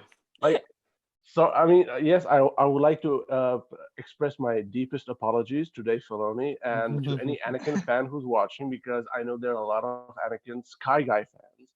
But when he murders a hell of a lot of my favorite characters, or at least poor little droids, like. He murdered Trench. I cannot forgive him for that. And he murdered Gunray and everybody else. I'm not okay. I don't cry during the moment when the Padawans die on Coruscant, but I always cry when Poggle gets sliced as a bacon. So you know what I noticed? We watched Revenge of the Sith last night, and there's a part in there where Palpatine basically tells Anakin before he goes to the Jedi Temple, the more people you kill and the further you go to the dark side, the better our chances are at you saving Padme, because you'll be stronger in the dark side. He just puts his tinfoil hat on first. Yeah, he does. But he basically says, like, the more people you kill, the better chances we have of saving Padme. It's like, You gotta listen, rack the up better dark kill side streak you points. get, the more kills you get, like you pretty can call in extra midichlorians to save Padme. Yeah, he's lying. He's lying. And end the game. Oh, totally. He's totally lying. Oh man. So let's talk about some other characters that weren't actually in this episode. I told Ross this morning, but actually before I say this, let me completely backtrack on everything I just said. So if there's one thing I really want to see is how Rex freaking gets involved with the two most random clones in the galaxy. All of a sudden, gets chips out of their head. He gets chips. Like he finds Gregor and finds Wolf. Please, I need a story. I need to know why and how that happened. Well, I told you guys last week. Like, well, first of all, I think it happens more spaced apart. Like, I think they find like Wolf and Gregor within years of each other to probably make it a bit more realistic. But I don't think the story's, like I said, last time, I don't think the story of removing Gregor's chip is pretty. I mean, there's something wrong with that dude. Right. They took a little extra.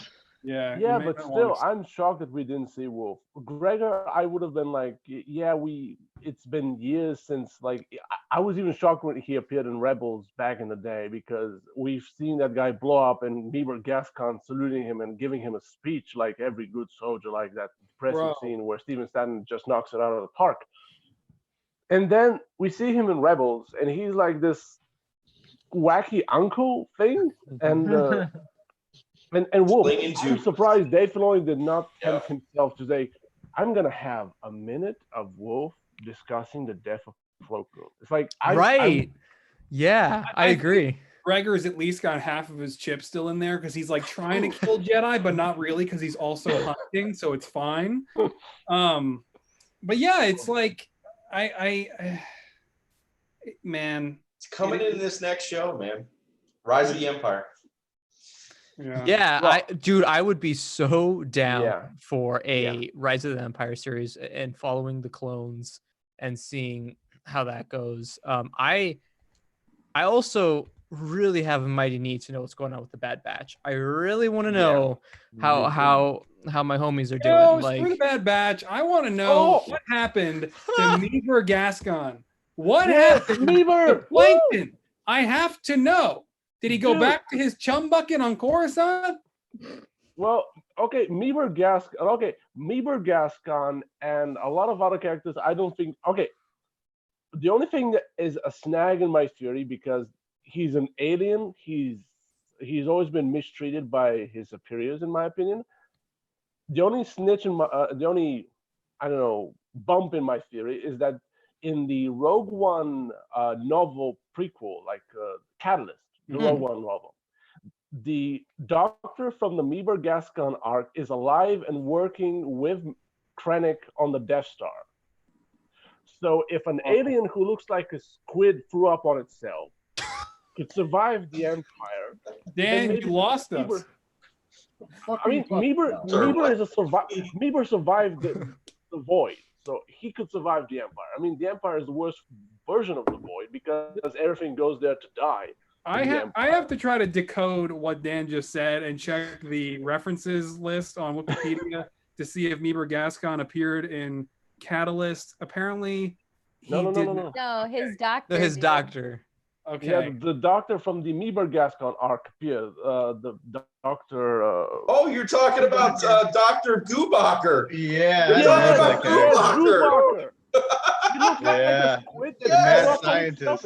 It's like The Parwin. Am I doing? Yeah. That's such a deep cut. I don't even know who you guys are talking about. I got him on the table downstairs. I'm making him. He was sort of like in James Bond. Who was the guy who used to make all the devices that James Bond would use? Oh God, he's the one that he goes. was kind of like Q for the yes, D yes, squad. yes, Deep cut, man. yes. Deep cut, totally.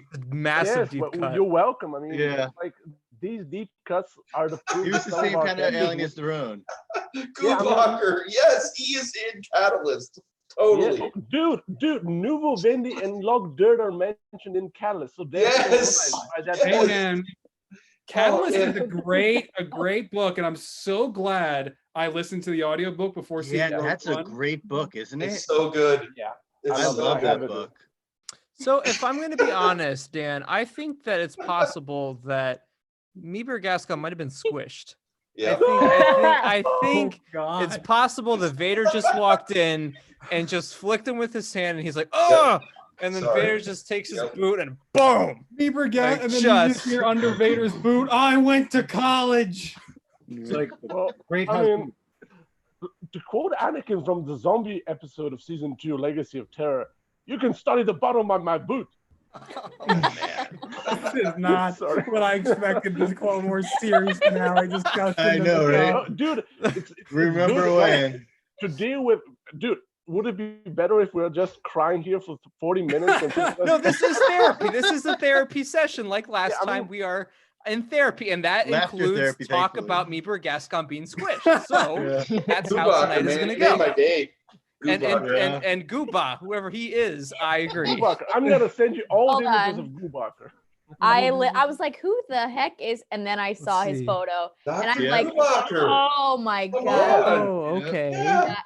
this Yeah, good-looking fellow. He made the D squad, man. Yeah, D-Squad, man. Woo! I Handsome still fella. have no recollection of that moment. Yeah. You do I. Because you don't like the void. You don't like the void episodes. Dude, I Sounds like you were. The worst arc in the whole series. I haven't seen them in so long. Oh god, it's so good. That's George Lucas's favorite art. Yeah, by it the is. way. George also said Star Wars is for 12-year-olds and still stands by that. So we don't Oh. always agree with George, do we? It's Oh, gosh. Oh my So- god. Dude, the void arc. But So it's the- George. so- Yeah. the Bad Batch I love Yeah, the George. Bad Batch. Great guy. Bad Batch. is the Bad Batch. I want to see. I don't care. I want to see it. Give me an Okay. animated series of the Bad Batch and Echo, freaking taking out the Empire. Just like they never got Order 66. They hate everyone. They're out to kill. I want that. I want that so bad. Make it a miniseries. I don't care. Or, I don't want. no, here's Corey, what happens. I'm gonna go Dan Grievous on your asses. All right, here we go. Oh, no. So the Bad Batch, they're like specially mutated clones, right? Yeah. So they may not have chips because they were designed a completely separate way, but Echo still might have his because they really, I mean, let's be honest, they probably left it in there, and Yeah. so Echo probably tries to like kill some Jedi or something, and the Bad Batch have to put him down once and for all. Oh no, come on! He just Oh. came back. Echo has been through enough. He has. Okay, I'm gonna give Lord, Wat he Tambor has. the benefit of a I doubt. wonder if he Wat still has his Tambor chip with saved all those Echo things in his because head. if somebody's gonna remove the chip, it's gonna be Wat Tambor, and he's gonna give it to Count Dooku. No, that's you know what I hope. Well, Wat Tambor is dead, Dan. He is dead, so he I cannot know touch he's Echo. They might have Dude, taken his most chip out of so them- he didn't go Order 66 while he was supposed to. Oh, do you other meant things. before. Sorry, that was my Yeah, Clone that's Wars what I meant. PTSD kicking Or in there. that maybe indirectly Wat Tambor Echo was saved- the one who did lose his chip, but all the Bad Batch turn into crazies and then still take him out. Okay, Oh, you know, man. I want to see them go thing is- out like Butch and Sundance. yeah, that would be awesome. But That like, would be, there's like, the best. in the comics, in the main Star Wars comics that got rebooted, but the previous one from the first one, the first Star Wars main line of comics Yeah. from Marvel, there's a Task Force 99 led by a bunch of maniacs, and there's a stormtrooper with a green lightsaber. So Wait, and it's called they're Task Force 99? It is. Yes. Oh shit. Stormtroopers. So and there's a big guy, there's a sniper guy, there's a hidden guy, there's a tech guy. The and range of there's- emotions Corey's going through is wild. Wait, what is this comic called? Task Force 99. Yeah, it's Yeah, weren't they called Scar Squadron? Scar Squad. Whoa, that's Yeah, badass. Yeah, Scar Squadron and or Scar Squad. Say that 10 times fast. 'cause- Right? Yes. Okay, they appeared in the comics when Luke, Leia, and the others were on Crate looking Oh. for. Yeah, that's them. They were Oh, looking shit, for a looks just base. like I mean, them. I don't want to talk. Yeah, there they are. See, there's the big guy. Great guys. Oh my Yeah. god. Yeah. That's totally That's the what Bad Batch. Yeah. Ha. See? So why are you how am I finding this out now? Oh, okay. They've all got different names. They've all You got different just names. hear the according number to 99 and Wikipedia. you're like, Bad Batch. Aren't they gonna come Who back else? to It's the Task Force Super Company? 99. They clearly say in Clone Wars the 99 people. So like And it's crazy. It's like 99 can only be used once. You're right. Oh my god. No, it's like I wouldn't be surprised if this is the successor of those. Like, oh, maybe it's not them. Oh, that's what you guys That's what you guys were getting at. Oh. Oh, they're oh yeah, they say here that Corey, weren't they coming back? Man, come on. We just like watched him go through all 5 stages of grief in 1 minute. and just With him like every add day. confusion. It's gonna be in the next cartoon series. Promise. Okay, so All of them. I Everybody. apologize for totally derailing this whole situation. Like we were talking about the sadness, the graves, Darth Vader. Now we're talking about the Bad Batch on Crate. At some point, we're going to get back to this pod and find the point where we just started snowballing. Wait. spiraling. Did Dan just say the Bad Batch on Crate? Are they in the First Order too? Sequel trilogy era Bad Batch? Okay. The guys you saw, they confronted Luke on Crate when Luke was looking for a rebel base, and Crate was one of the options. So Crate has existed. Like Crate was a planet before the Oh, sequel yeah. trilogy. So you could still go to Crate, and there were stormtroopers on Crate looking for Luke Skywalker. You know, like the planets were there. through I all the read movies. it. I read Bro. that comic. It's good. It's good. Apparently, they had to leave Crate because they found out they had salt storms that turned living people into just dried husks. So yeah. You can't stay there. It Human sucks. turkey. Like man, but like planets just they begin to exist when we see them. So like part of the Clone Wars series, Christophsis just came into being and formed for the Clone Wars movie. That's true. I mean, okay, not every planet can be like Teth that has existed for decades or something. Oh, Wait, or so Narshada. let me just get this straight. Let me just get this straight. So Are you okay? I'm not. I It's really am we're not. only gonna talk about- Could So- be a possibility. And 99 these Clone Star Wars. Wars comics, which apparently I haven't read, Yeah. Eth No, Koth becomes a priest, gets Yeah. murdered by Vader anyways. Apparently the Bad Batch are still around. Apparently they're on Crate and it turns people into husks. And Yeah, maybe. But is there any Clone Wars things I'm missing? Like, it's even worse. No, yes, it is. It's even worse. There is a calamari running around in Grievous's body. Yes. Oh, perfect. Yes, that was That's- ridiculous. Corey, we've talked about him Queen, before. I don't We've know what that talked- character is, but he's we've- gotta go. He's gotta go.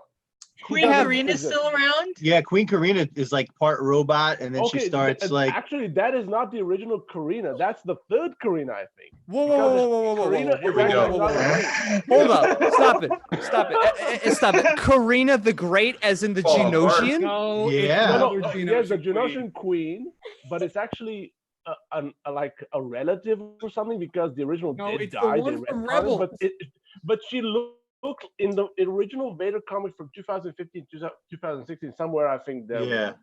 All She right. looked like she had the giant crest, and she was crushed at the same place that you would expect the crushing happen in Legacy of Terror. Okay, but they so- retconned that's the egg that actually Ezra helped Saw Gerrera find, and that's actually a messed up egg.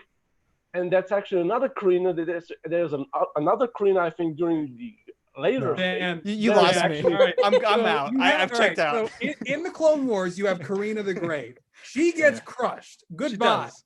Okay. And Yeah. then later in the Vader comic, revealed there's another Geonosian queen, which was Yes. actually the egg that Click Clack or whatever, or the world's Yes. go Click lucky Clack was taken care of. Geonosian, Yep. the world's Yes. nicest Geonosian, he had an egg in Rebels. And then in the Yes. Vader The comic, world's he's the nicest Geonosian Geonosian. queen. So Yes. so what they confirmed is that the egg Click Clack has in Rebels winds up becoming that Geonosian queen that we see in the Yeah, Vader comics. Pretty much.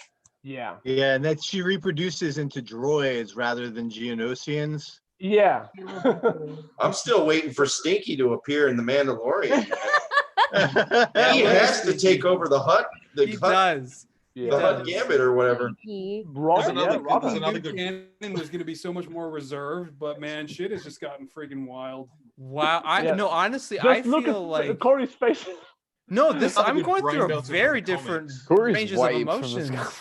I mean, This There's is another not good the brain melter experience from he the signed up for comics. tonight. Listen, man, I saw Clone Hell like Graves and like Vader picking up Ahsoka's lightsaber. I Yeah. didn't know anything about. Rex with a shovel, man. He had a shovel. He had a shovel, Oh but my but God. now I'm being told that there's like some more bug queens and like apparently Yeah. they reproduce battle droids now. Like how does that even happen? Okay, dude. Life Maybe finds a Ross way. explained it better, but Exactly. any way you slice it, it sounds messed up and confusing. So Yeah. especially Oh. when Karina Star is a Wars, title, baby. not a name. Right. Oh, Canon, Star Wars pick which comic. parts you like and ditch the rest. Out of everyone that Anakin and the 501st slaughtered in the Jedi Temple, the one person that survived was Jocasta Nu. Yeah. True. I know, right? Like, how bad is Old that? They couldn't granny kill the old librarian lady. survived Order 66, and the But that comic gave us the death of Fox. So that comic is next level. I hate stuff. Fox. Fox is a piece of shit. Yeah, He's but dead. Vader snaps his neck. yeah, Love it. that comic You is. can I'm do pretty with sure Lego your favorite. figures that you can't do with Hasbro figures so easily. You see, you can do this, and you can pull the head off, and you can pull the arms off, Yeah, and do it like this, and like that, and this, and doing yeah. that, and Well, Goodbye. That's good. now we're Oh, good. Hopefully that was Fox.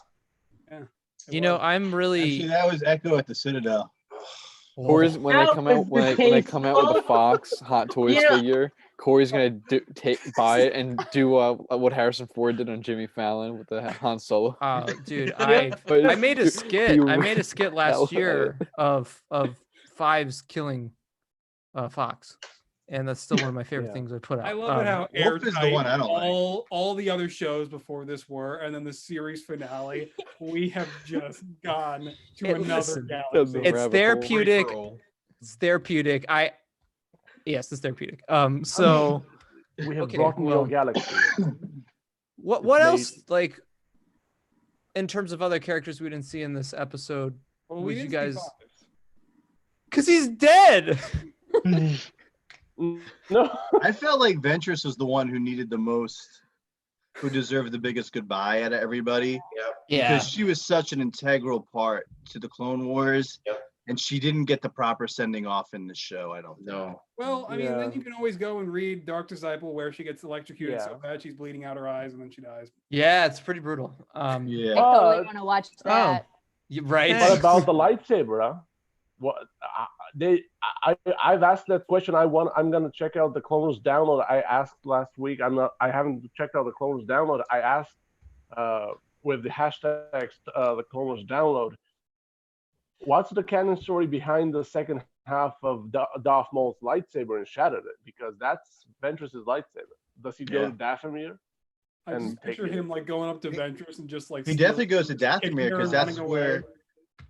yeah, in Rebels, his lair is on Dathomir. Yeah, That's but where, Ezra goes and gets the Darksaber. yeah, right. and but- and how And does where he's Maul? chilling during Solo. Come Yes. to me on Dathomir. That's Yeah. right. I can't just do it. But Sam. it would just be nice because that's what my question was.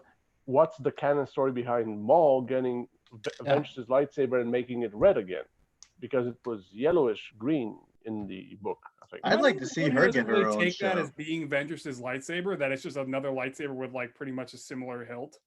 I know Yeah, it's that's exactly the same, but I mean, they're obviously like common pieces used for lightsabers. yeah. Yeah.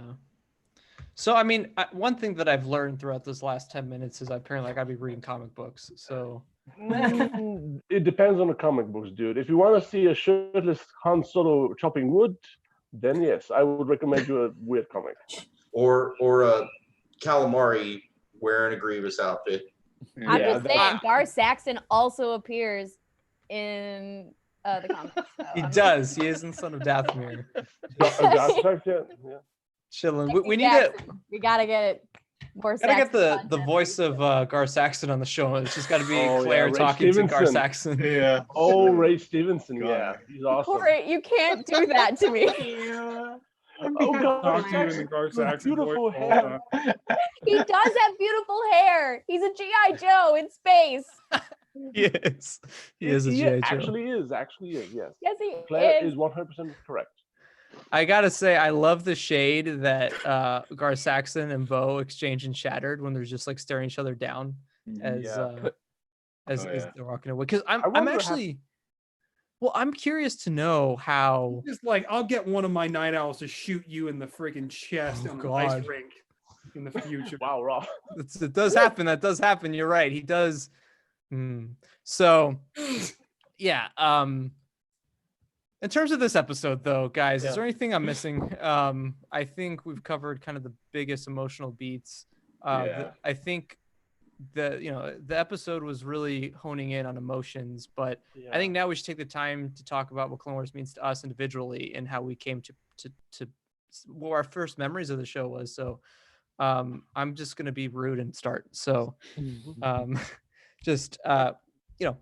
first and foremost, so I watched the movies first, and this was back in like 2006, and I think I was 7 at the time. Yeah, I was 7 when I first saw the films, and I remember being hooked to Star Wars right away. Like I loved it, and especially Revenge of the Sith, and like Revenge of the Sith and Jabba, that was my shit. Like before Clone Wars, like I loved Jabba the Hutt so much, and Gamorrean guards. I don't know why, but I still do, and so then eventually they announced. I remember I was at school.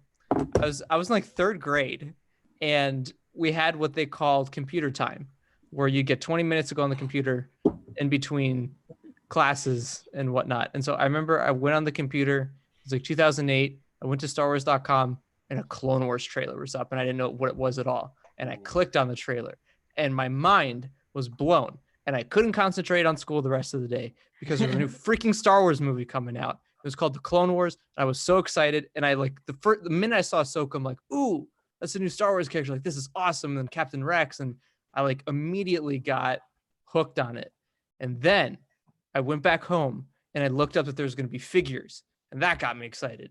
And then I found out that there's going to be a midnight launch for said figures, and that got me even more excited. And then there was more trailers, and then they announced the cast, and then it was just like, wow, this is like finally like a Star Wars that I can go to the movie theaters with and follow along as it's happening versus like films that have already come out.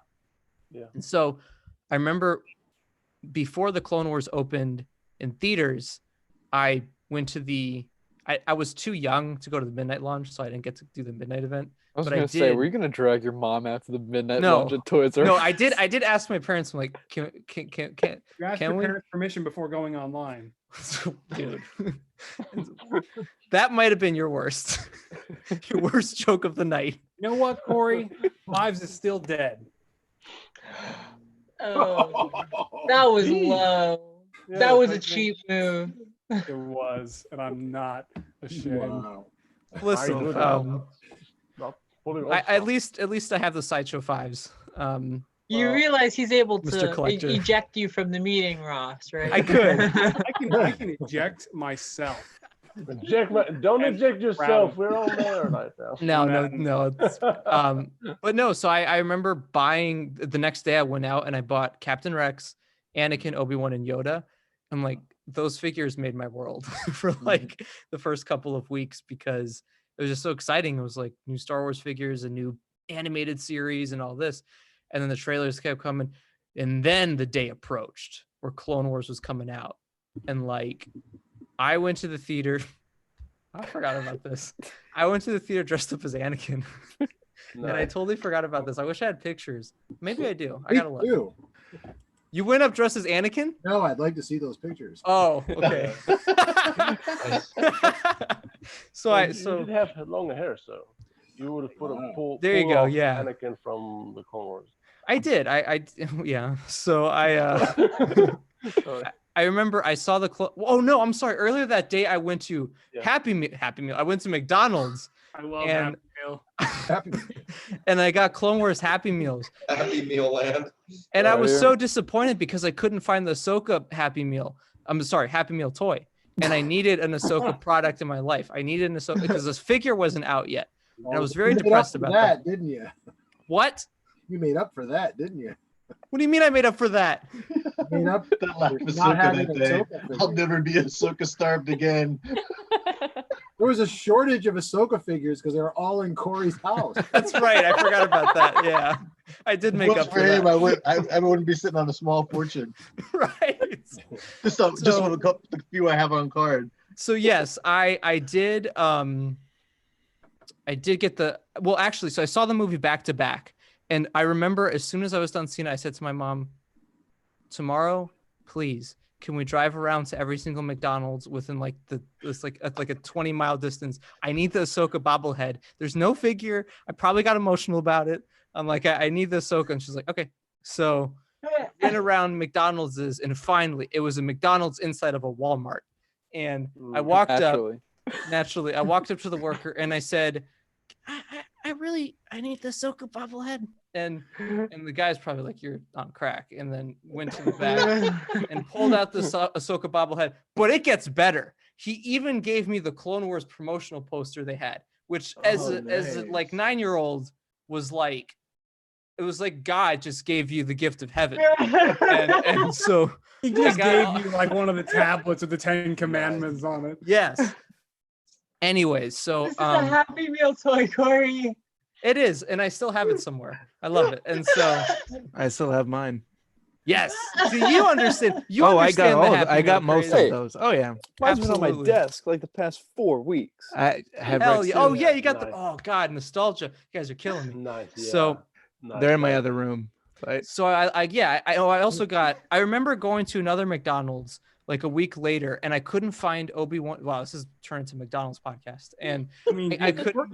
Is this sponsored? Full toy hunt. We're not. I'm giving you guys the full story, okay? So listen. We're all quarantined, so I went to another McDonald's, the closest one by me, and I couldn't find Anakin. Oh no, I could find Anakin. I couldn't find Obi-Wan, and I think it was like Luke because they had like the original trilogy sprinkled in there.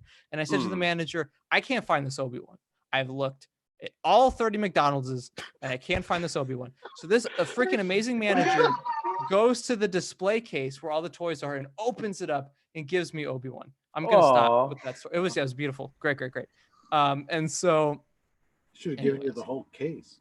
Yeah, a bunch of. I've been to 30 McDonald's exactly. the last few days. That was the first time that I ever drove around to a bunch of different McDonald's to find those toys. I've never done that for any other. Yes, you know like how McDonald's it is. toy, just that one. Yes, and maybe the Wreck-It Ralph ones, dude, because they were so good. Like they were actually great quality McDonald's. Well, the AT-AT walked. It did. That's right. The AT-AT walked. Crank it and it would like walk. It was awesome. So I did get the I got the whole set, and I remember just being so engulfed in the movie. I saw the Clone Wars movie so many times, and I just was always so excited about it, just happy when I would watch it. And I'm like, I can't wait for the series. I remember seeing the trailers for the TV series, and then like it was almost October, and I remember walking to a Target and I found the Clone Wars Super Battle Droid. Now, bear with me. Ahsoka was in this wave. And I was like obsessed with Ahsoka. I thought she was the coolest character in the world, like literally. And she is, and still is. And she immediately became my favorite Star Wars character in that moment. Now, I remember being like, okay, so if this Super Battle Droid is out, Ahsoka somewhere, and it took a while. It took like 2 weeks, but like right before the premiere of season 1, I don't know why this became a toy hunt talk. I walked into, it's relevant to everything. It is. I walked into a Target and I saw the Target worker stocking the pegs right before school, and I ran up and there was 3 Ahsokas. And let me tell you, I have never felt more joy than finding that Ahsoka. And then a week later, the series premiered and literally changed my life. Like I like, if it wasn't for Clone Wars, I never would have like looked into YouTube. I never would have looked into the community. And then I looked into the community, and then I like followed people like Ross before I even knew him, and like even Jesse here before I even knew him, and Dan Curto, and I was like, man, I should do a YouTube channel. And I opened up a YouTube channel called Kessel Run Transmissions, which at the time was called, listen, it's had 17 million other names, but when it first started, it was the Wolfpack Podcast, and it was in honor of Dave Filoni and the Clone Wars. And so like through the years, I collected the figures, every single one that came out. I like Star Wars Weekends 2013 was the first time I got to meet the cast. And like, 2012, meeting Ashley Eckstein, the voice of Ahsoka, was like meeting God for the first time, because like, you know, it was like, as a kid, it's so crazy. And this was at Celebration Orlando 2012. So I must've been, that was 11. But then I bumped into Dave Filoni. I was just walking the floor, just like 11-year, and I bumped into Dave, and I'm like, you make the Clone Wars. and he signed an Ahsoka figure for me. And then it's crazy that years later, I would end up meeting my best friends, as you guys here, and lifelong friends and memories and all these experiences because of this show. And, you know, it's like, that's why the show means so much to me, because it's not just a TV show. It's not just a piece of media. There's a deeper meaning to it all, and the connective tissue that it had in my life. And then I got the really awesome opportunity to interview the cast throughout the years. I mean, Dave graciously came on the show and dealt with my ignorant ass that was completely like void to professionalism. And the whole cast came on at various times, and it's like, it was crazy. And so I've said this before, but like, it all kind of even personally leads up to situations I've dealt with that have been rough. Like, if it wasn't for these friends and people on this podcast who have helped me in various ways through the months and years, you know, life could look very different for me, or much worse. And that's all thanks to Clone Wars in a way. So that's why this show means so much to me. And that's why I'm very sad that this is it. But also, you know, we're not done with these characters. And I think that's what's exciting, is we're far from over from seeing these characters in media. So that was my hour rant, and you know, why I love the Clone Wars. So I know, Ross, you have a pretty big story to tell about it as well. So I'm gonna let you go next. Yeah. So, man, I first discovered Star Wars in 2005 after getting a Burger King toy of Han Solo in carbonite. I didn't know what it was. I thought it was cool. I was super into my toys when I was 7. And I remember telling my mom, I'm like, listen, if it's a bad guy, I'll throw it out. And then she told me Han Solo was a good guy. And I was like, oh, cool. Because she didn't want us watching Harry Potter that young. So I had this idea that like movie franchises were certain, I had to steer away from certain movie franchises. And I thought Star Wars was one of them. So no, then Revenge of the Sith was in theaters. I see a commercial saying I vividly remember the moment Anakin saying, you know, it's over. This is the end for you, my master. And so I go see Revenge of the Sith with a friend, and it totally changes my life. Walk out of the theater, you know, never the same ever again. But then I spend like 2 years between 06 and 07, moved down to Florida, but I'm into, you know, the action figures, the tactics figures, as they were called, doing Pokemon off to the side too. But then eventually the Clone Wars comes around. It's like early 2008 or something. And I see the trailer online on YouTube, or it might've been on StarWars.com actually. And it's the one with the Battle of the Heroes track. And it was really interesting. And I was just so blown away, because it was just suddenly Anakin Obi-Wan and now Ahsoka, these new characters, and seeing them all animated was at first like so jarring but so interesting, and I immediately got so excited. And I was really into Lego at the time. I had since gotten back into Lego in 2007, the year prior, and rediscovered Lego Star Wars through the remaining Revenge of the Sith sets that were still coming out, and then got into Lego City. So I go on lego.com and I see a full banner on there teasing an upcoming Clone Wars line. And it was like a banner with like a bunch of these exact animated style phase 1 clone troopers. And I just thought, oh my God, that's so cool. Like those Attack of the Clone style clone troopers are going to be coming back into style, and you're going to be able to get them again because we've been doing the Revenge of the Sith ones for so long.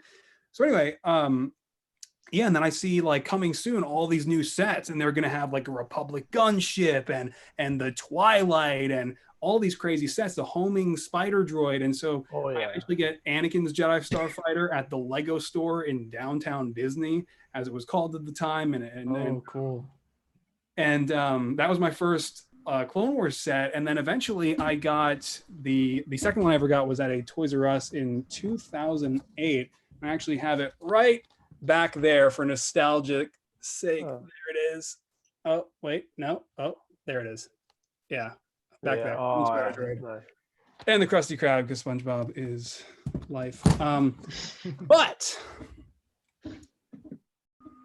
eventually I discovered that there were more people excited for this thing on YouTube. And there was a handful of people on the platforms, 2008. So YouTube is in its infancy state, right? Nobody really on. But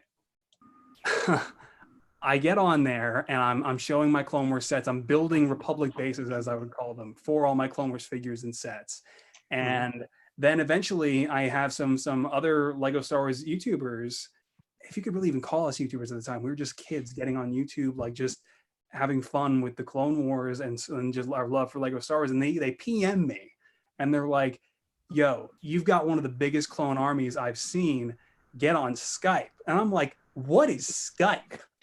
And so I download Skype and I'm blown away. I had only just discovered that you could record with a digital camera like in 2007, the year prior. So getting on Skype and suddenly hearing someone on a computer and not a phone blew me away. And they were talking to me about Lego Star Wars and the Clone Wars, no less. I didn't have a mic yet. So eventually I get a Logitech webcam. It's like a $20 Logitech webcam. And I use this thing for the next like 2 years to talk to any manner of Lego Star Wars fan, whether you were in the US or Sweden or the Netherlands or Singapore or the Philippines or the UK. I didn't care where you were.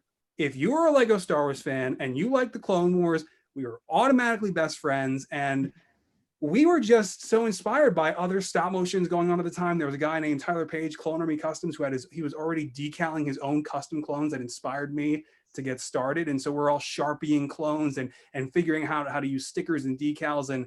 And basically the next 10 plus years of my life have been largely influenced by those formative years at the beginning of the Clone Wars, because then, I went on to build my entire YouTube channel, coming to know so many people, Corey included, so many people, even like you guys who I never would have crossed paths with had the Clone Wars never existed. And the Clone Wars really, it sparked creativity in me for the first time, because before that, as a kid, sure I was into certain things and I would draw and put binders together of like Teen Titans I was into, but the Clone Wars is really like, for me, that was the before and after moment.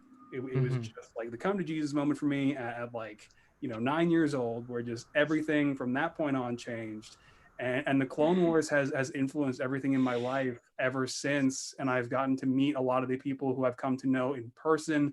Gotten to meet Corey in person. I've gotten to meet so many Lego fans and Lego Star Wars fans in person. It's been an amazing journey, and one that I don't take for granted. And it's been all because of the Clone Wars. It's no exaggeration to say the Clone Wars changed my life and changed Corey's life and changed so many other people's lives. It influenced millions of young Star Wars fans. Yeah, that's Thank you for very coming well to my said. TED Talk. That was very well said. Very well put. Claire, what is your Clone Wars story? Oh, all right. So, ever since I was little, I know I grew up playing with my older brother's Star Wars figures long after they were, moving on to Hot Wheels or G.I. Joe or whatever the heck was next. But that was my introduction to Star Wars was through the figures. I'm not a huge collector unless it's Salacious Crumb merchandise. Otherwise, my collection is not quite as big. But I have noticed it. I kind of like the guy. We were nice. But so I grew up playing with those action figures, and I think it was my dad one day just realized, he was like, "Hey, have you even seen those movies?" And I was like, "There's movies of this. Oh, this damn. is a movie. Wow.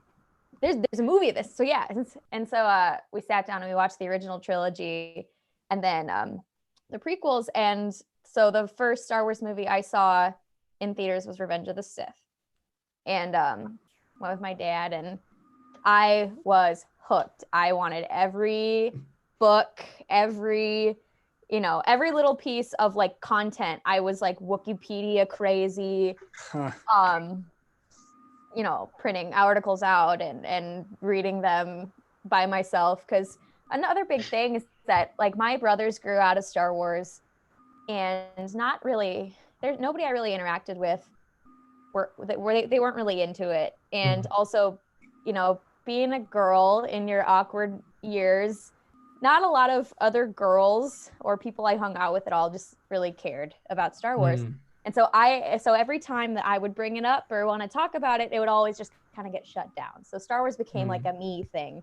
And I didn't get really involved in online fandom until later in high school, maybe my senior year of high school. I didn't really start getting involved because it was something that especially being a theater kid, there's a lot of judgmental gazes on you all the time. So I kept my fandom to myself. I didn't wear my Star Wars t-shirts. I didn't bring my books to school. I didn't talk about it with anybody. It was for me. And then I completely accidentally stumbled upon the Clone Wars as season 1 of the television show is starting. And without being able to talk to anybody in my life about it, I was every single week glued to the television, and it kept me, it was my outlet. And being this kid this girl who felt so awkward and so unsure of myself, watching Ahsoka grow and learn and make mistakes and be this unsure kid and grow into this incredible, powerful Jedi, it influenced so much of who I am. And Clone Wars is just really important. And without the Clone Wars show keeping my love alive, I would not have ever met any of you guys. I wouldn't have met any of the people. I wouldn't be on a podcast. I wouldn't have anybody to talk to, because once I found that, there's people talking about this on the internet, my whole life changed. So yeah, it's my there's a lot of people in your circle that don't really understand. It's hard to explain, like, to regular people in my lives and at my work. I'm like, I know you're not going to understand this, but I just watched this thing and it broke my soul, and I just need to like tell you that it happened. And they're like, okay, honey, I get it, whatever. But it's really without the Clone Wars, I wouldn't have had my love for Star Wars. Who knows? I hope it wouldn't have fizzled out, but it kept me connected to Star Wars in a time where everything was telling me get away from Star Wars to fit in. Yeah. And I'm glad I didn't give up on it. So I'm glad. And I love what you said about Ahsoka, because you hear that a lot now, especially that it's, because there was a big stigma against, just women in general in the Star Wars community of any sorts. And Ahsoka really broke such a big barrier. And I think that's what makes her character so special, is she was really the first character we followed and really saw grow up and become one of the most popular Star Wars characters of all time. And it's Ahsoka's journey is just one of the best of the whole saga. And I'm really lucky to have been at that age where I got to grow up with her. Absolutely. The Yeah. perfect time in my life. I totally relate to that too, because I always felt like I was growing with Ahsoka. And so How unique of a situation was the Clone Wars? Because with the original trilogy, it came and went, and then there was a very long time without Star Wars, and you just had the books, and that was it. And the prequels come through, and then we go just a couple more years, and then we just have Star Wars every day after the Clone Wars begins. Yeah. And that was a new experience. It was new, yeah. The Star Wars fandom. Well, great story so far. Chad and Elias, you guys have what seems to be a very unique, especially with collecting and figures for Clone Wars. Ooh, what? No, you mean Brian and Elias? Oh, listen. You guys have played with my mind this entire time. The Bad Batch is still around. We've got Tikus as a Grievous guy. Calamari is a Grievous guy. It's what. Yes. So Brian and Elias. Planet. Oh, geez. For me, I mean, like, I'm glad you called on us, because like I feel like I'm fitting into this motif of, you know, feeling like I grew up with Ahsoka, and you know, I feel like I relate to her in a lot of ways. Is that she's an inquisitive child. She's always asking questions, you know, like, okay, that's great, but like, how does it work? And what's this? Like, what else is there to know about this? There's more than what you're telling me. I have to know everything. And I was just really connected to her, and I don't think I understood that the first time I went in the theater. I just remember it being a rainy day and him saying that there was a new Star Wars movie and we were going to go see it. And I was so excited because at that point I had already seen all 6 of. How old were you at the time? I was 4. No, you were 4 when you got introduced to the movies. I think you were 6 when. Oh, when the Clone Wars when actually the Clone Wars started. came out. Okay. Maybe actually, you know, what year did the Clone Wars drop in the theater? Oh, 2008. Oh, 8. I was 4. Oh, you were 5. You were about, yeah, he was 4, about to turn 5. It was August, I believe. That was Anakin's. I know my Oh, path. all right, yeah. Know myself. Catch that? So, you know, Yeah. I went in and I don't think I really like understood exactly what was happening. And I don't think I exactly understood that it was going to change my life forever. But it did. And I think like maybe around like season 2 was when I really started to click with Ahsoka. And I realized like I see a lot of myself in her. Yeah. And I'm learning from her. And I'm developing, asking the same kinds of questions with her. And it's really like interesting to kind of reflect like this with you guys, because I've never really said or really thought about any of this before. Yeah. But you know, I don't know how it was like having a female role model growing up. It was fine. I turned out okay, I think. I mean, I'm a little gay. Maybe that has something to do with it. You know, like women are powerful. Women are amazing. We messed up all Star Wars. I've been and like, oh, she likes Lux. I guess I should too. But it changed my life for the better. I've made countless friends through this show, including you guys. And I'm just talking like at school, like people. I struggled with bullying constantly in school, and I would always meet like one person and I would say, hey, did you ever see the Clone Wars? Did you ever get into that? And they were like, yeah. And we would have that together. I remember my old friend Brendan or my friend Pierce. We all watched the Clone Wars together.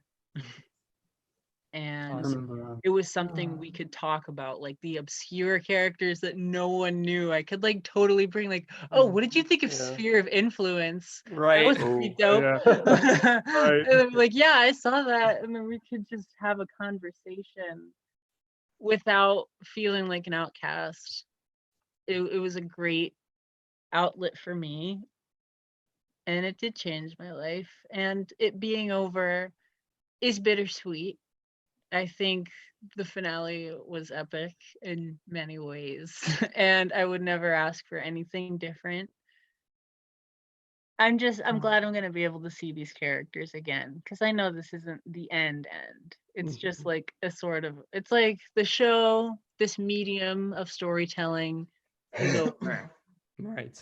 But give it a few years, you're gonna see Rosario Dawson slay. You are. You know it. I'm really looking forward to what this means for the future of Clone Wars, because I don't think my journey's over. I don't feel exactly comfortable looking back on it, because I think I'm in the middle of it right now. Yeah. Yeah, that's very well. Yeah, that's a line I think we can all use. We're still on the journey, just it's yeah. Brian? Yes, for me, geez. I had always grown up on Star Wars. I was an original trilogy kid. I saw Star Wars for the first time when I was 3 years old in the theater. Played with all the toys and everything. When he really got into it, I think it was because of the Clone Wars that he got so into Star Wars, because it was a weekly dose of a story, or like pulling you in and looking forward to, like, basically our Saturday mornings we'd always watch. I used to get it through Amazon. I don't know, you could buy a whole season. So Saturday mornings, that was our routine. We'd watch Clone Wars, and then when he got older, he got exposed to custom action figures. So I remember, like, when the Clone Wars figures dropped, I was like, oh, hell no, I'm not investing in a whole other action figure line. I'm like, I've already bought all these realistic figures. Last thing I want to do is get another action figure line. Then a couple weeks after watching the Clone Wars, I'm like, all right, I have to at least get Ahsoka. And now we have every single figure in the Clone Wars line. Like, we got, we have a complete Clone Wars collection. And I don't think I would have ever been a Star Wars action figure customizer if it wasn't for the show. Yeah. And the most popular pieces, I think, that are probably most well known for are the Clone Wars pieces when it comes down to it. I mean, some of the other stuff does okay too, but I think, I'm predominantly known as a Clone Wars action figure artist. And that opened me into the whole custom action figure community, where I got to show people's work from all over the world. And I ended up meeting Chad, where he taught me a lot about how to customize, because I had no clue how to do any of this. Like, Clone Wars made me an artist where I never did anything like that. I mean, I was into music. I wanted to be Indiana Jones. I was like an archaeologist in Africa, like running around with hunter-gatherers. And now I'm making Star Wars action figures. And it's been a blessing as far as parenthood. It's a way where I was able to, from Clone Wars, pass on what's important in life and talk about it as we're making action figures, and basically showing that you could do things you'd never think you'd ever be able to do. Yeah. It just put one foot in front of the other. And, I ended up doing customizing the Clone Wars with Chad, where we got to create the show teaching everybody how to make custom action figures, because we're really only 3 people and we can't make action figures for the whole world. So the best thing to do is teach people how to do it for themselves, and add to those collections. And that was like, we set that goal and we pulled it off. Yep, I would say so. Like, I think, we just went episode by episode and tried to make all those characters, that were memorable and we know are never going to be on the pegs. but you know, you got to make them real, like making a Karina the Great, or like a Spider Maul, or that was Or so much Zero. fun. Yeah. Zero the You know? Hutt. Yeah. I love that Zero you made. And the Dark friendships, is you one of know. my favorites you've done.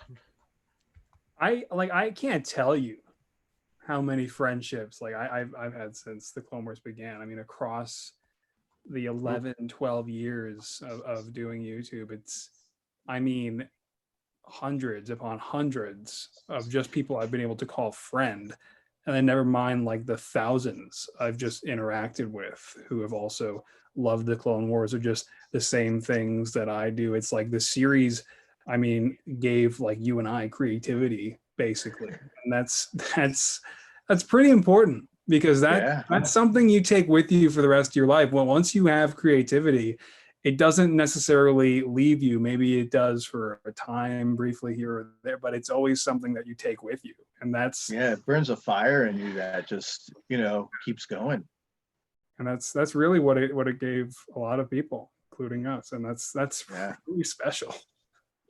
Yeah, I think the Clone Wars fandom is one of the best in the whole Star Wars community. There's something so positive about Clone Wars fans that I've noticed that I think make it so great. You know, like there's definitely an outpouring of more positivity than any subsection of it, which is great. But that's a cool story that you guys have, kind of like a father and son dynamic throughout the years. I mean, you get to pass on life, like, you know, important things like integrity in your work and like attention to detail and working with your hands and just making, like, I remember when he told me he wanted to start customizing, I'm like, dude, I can't do that.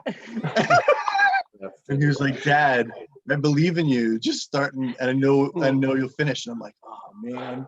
I'm like, this is a role model moment. I got to like show, like, make the impossible possible. I'm gonna do this. And like, you look at the beginning of our blog. I mean, it took a while to get where I am. That's all I gotta say. Yeah. I love like hearing it from that perspective too, because like at 9 years old and 10 and 11 and 12, it was like the opposite, because it was just pick up a Sharpie, get as close as you can. And then I ruined so many clones with Sharpie and whiteout and all of it.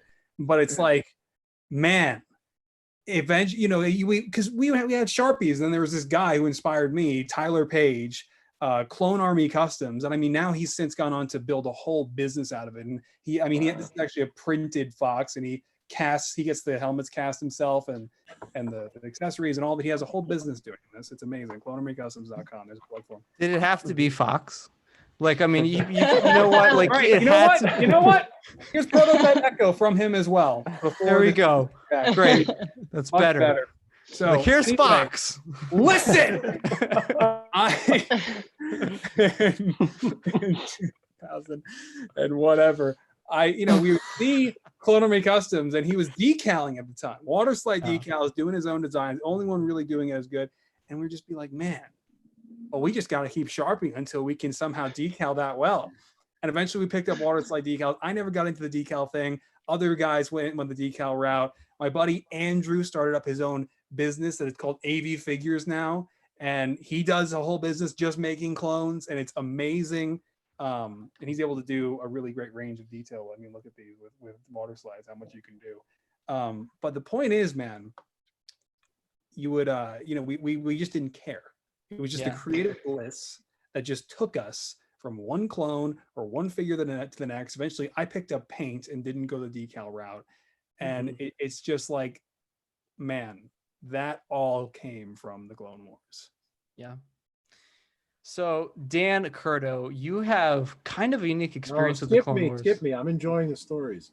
All right, Dan, we're skipping you. All right, you'll be last. Gian, buddy, Star Wars weekends was kind of a big deal for us, and that's I'm assuming nothing but weekends, man. Yes, sir. I grew up with the original trilogy, of course, on VHS as a kid. The prequels kind of came and went. I found them on DVD, and I enjoyed them. It sucks that I never really got a chance to experience those in the theater. but they were awesome. I loved them. And then it wasn't until like just one random weekend I happened to be at Hollywood Studios, and Star Wars Weekends was happening, and I didn't know what was like. There was a cartoon series, and I'm like, what is this? And after that, I was just hooked. And like the amount of friends that I've made throughout the years, you know, people that I still see almost like up until this whole thing happened, going to Galaxy's Edge all the time, and still like every time I go, I run into somebody that that like would recognize me from Star Wars Weekends, or somebody that I knew. And like I don't know, it was so awesome. Like Corey, you and I have talked plenty of times about how awesome, like how much Clone Wars has meant to me throughout the years. Like it revitalized something with me. Like I've always been a Star Wars fan, but like until this cartoon series and going to weekends, I didn't really have anybody to talk to about the series or the franchise in general. You know, I was into, like, I had friends that were into comic books. We would talk X-Men or like Marvel and stuff like that. But, you know, it wasn't until years later going to weekends that, you know, meeting the people that I like know now and the friends that I have that, you know, really switched things. And like, it really like revitalized my fandom. Like, a day doesn't go by that I'm like, damn, I wish I was at Galaxy's Edge right now. You know, like showing up at 4 o'clock in the morning so I can do that stupid ride again, knowing that nobody else can do it. Yeah. You know, just so that I could just be the jerk, be like, hey, I just did it like for the 8th time. And it gets better somehow every single time. I don't know how it happens, but I just, every time I go, I get more ridiculous. I'll wear a Jedi robe. I'll bring my lightsaber with me, and I just have a blast. I miss it so much. I miss weekends so much. I think it was May the 4th, like 2 years ago. We spent like almost 2 hours in guest services just bitching about the fact that they canceled Star Wars Weekends. Like the dude at guest services, he had all the answers. He was explaining, well, now you have Star Wars every day here at the studio. You have like launch bay, and you have that. I'm like, it's not the same. Like, you know, spending 20 minutes taking photos with Ray Park because he's so cool of a guy that he won't, like, his handler's like, we got to get somebody else in here, and he's like, no, we're taking photos, we're having a blast. And I'm like, let's do this. You know, seeing James Arnold Taylor every week doing his show, like all that stuff that, you know, like talking to Ashley and like, you know, meeting D. Bradley Baker and like how awesome that dude was. And then all the other random people that they brought in, like Jim Cummings and now I'm spacing. Who else was there at weekends? Everyone. Everyone. I mean, they brought in, when they brought Frank Oz. Yeah, like I would always get teary-eyed during Jat's show. Yeah, talking to myself, which were great. But when he interviewed Frank Oz and he started breaking down like each one of the Muppet characters, I lost it. I was bawling. Such great times. I miss that event so much. You know, I love reminiscing like this, especially when you bring up Star Wars Weekends, because man, I went to 2011 through 13. I know, Corey, you did 2012 to like 14, 15. Yeah. See this. This is, and it's like, man, 2010. It was just damn. Awesome. It was so great. Just like, I mean, the grueling heat was always so worth it, man, because of how great all these people are in real life who make and work on all the things we love, especially Dee, especially Ashley and Matt. I remember Matt Lanter. He was the first celebrity I ever met in my life. And I told him, I didn't know what to say. I was a little chubby munchkin Ross, and I was like, I follow you on Twitter. And that was 2011. It was a great time. This is when I first met Ashley. Look at that, 2011. I mean, check that out. So funny. I just posted a picture of Elias and Ashley from 2011 on Instagram too. Oh, that's great. Oh, look at Corey, just ready to go with the virtual background. Yeah, I'm just ready. That's right. He just pulled it up. That was back in 2013. Oh man, but it's just like you would go and see them every year, and they would sign all of our favorite Clone Wars stuff, or you know, whatever Star Wars stuff. I mean, I saw Ray Park so many times. I mean, I literally find things that he's signed. I'm like, oh. I opened my box set of the Star Wars saga when it first came out on Blu-ray, and I just in the Phantom Menace section was just signed by Ray Ross, Park, and I'm like, I'm the same way. I have no memory of this.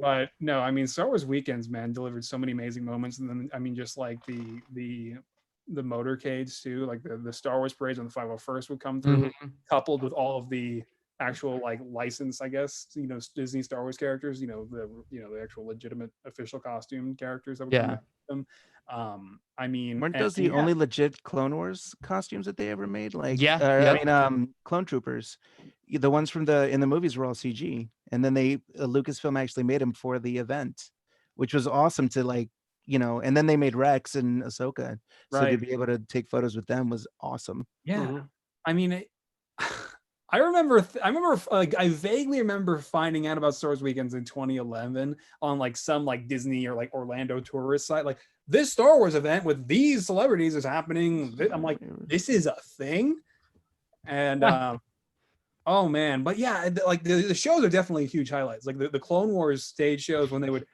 talk about the show and then bring up people to have some fun, trying out their hand at voice acting. But James Arnold Taylor's show, man. It's like if he were to ever do that again, I would love to be in the room for that and take everyone I can. He does it at celebrations, or at least I think he does it like he usually, from what I remember him saying, is like whenever he gets invited to a convention, he'll find like a local space, like a church or something that'll let him put it on for free, and he'll just do the show, just to help inspire people, which I think is a beautiful thing. It's so wild because it's so great, and I'll never, that's one. Those are some moments I'll never forget. Like 2 years in a row, him doing that show, and the whole room, us included, just standing, giving him a standing ovation because the man is just so. When he used to do the part with with the straitjacket, which he stopped doing, I think, at one point, but I had him sign that for me. That's great. Wow.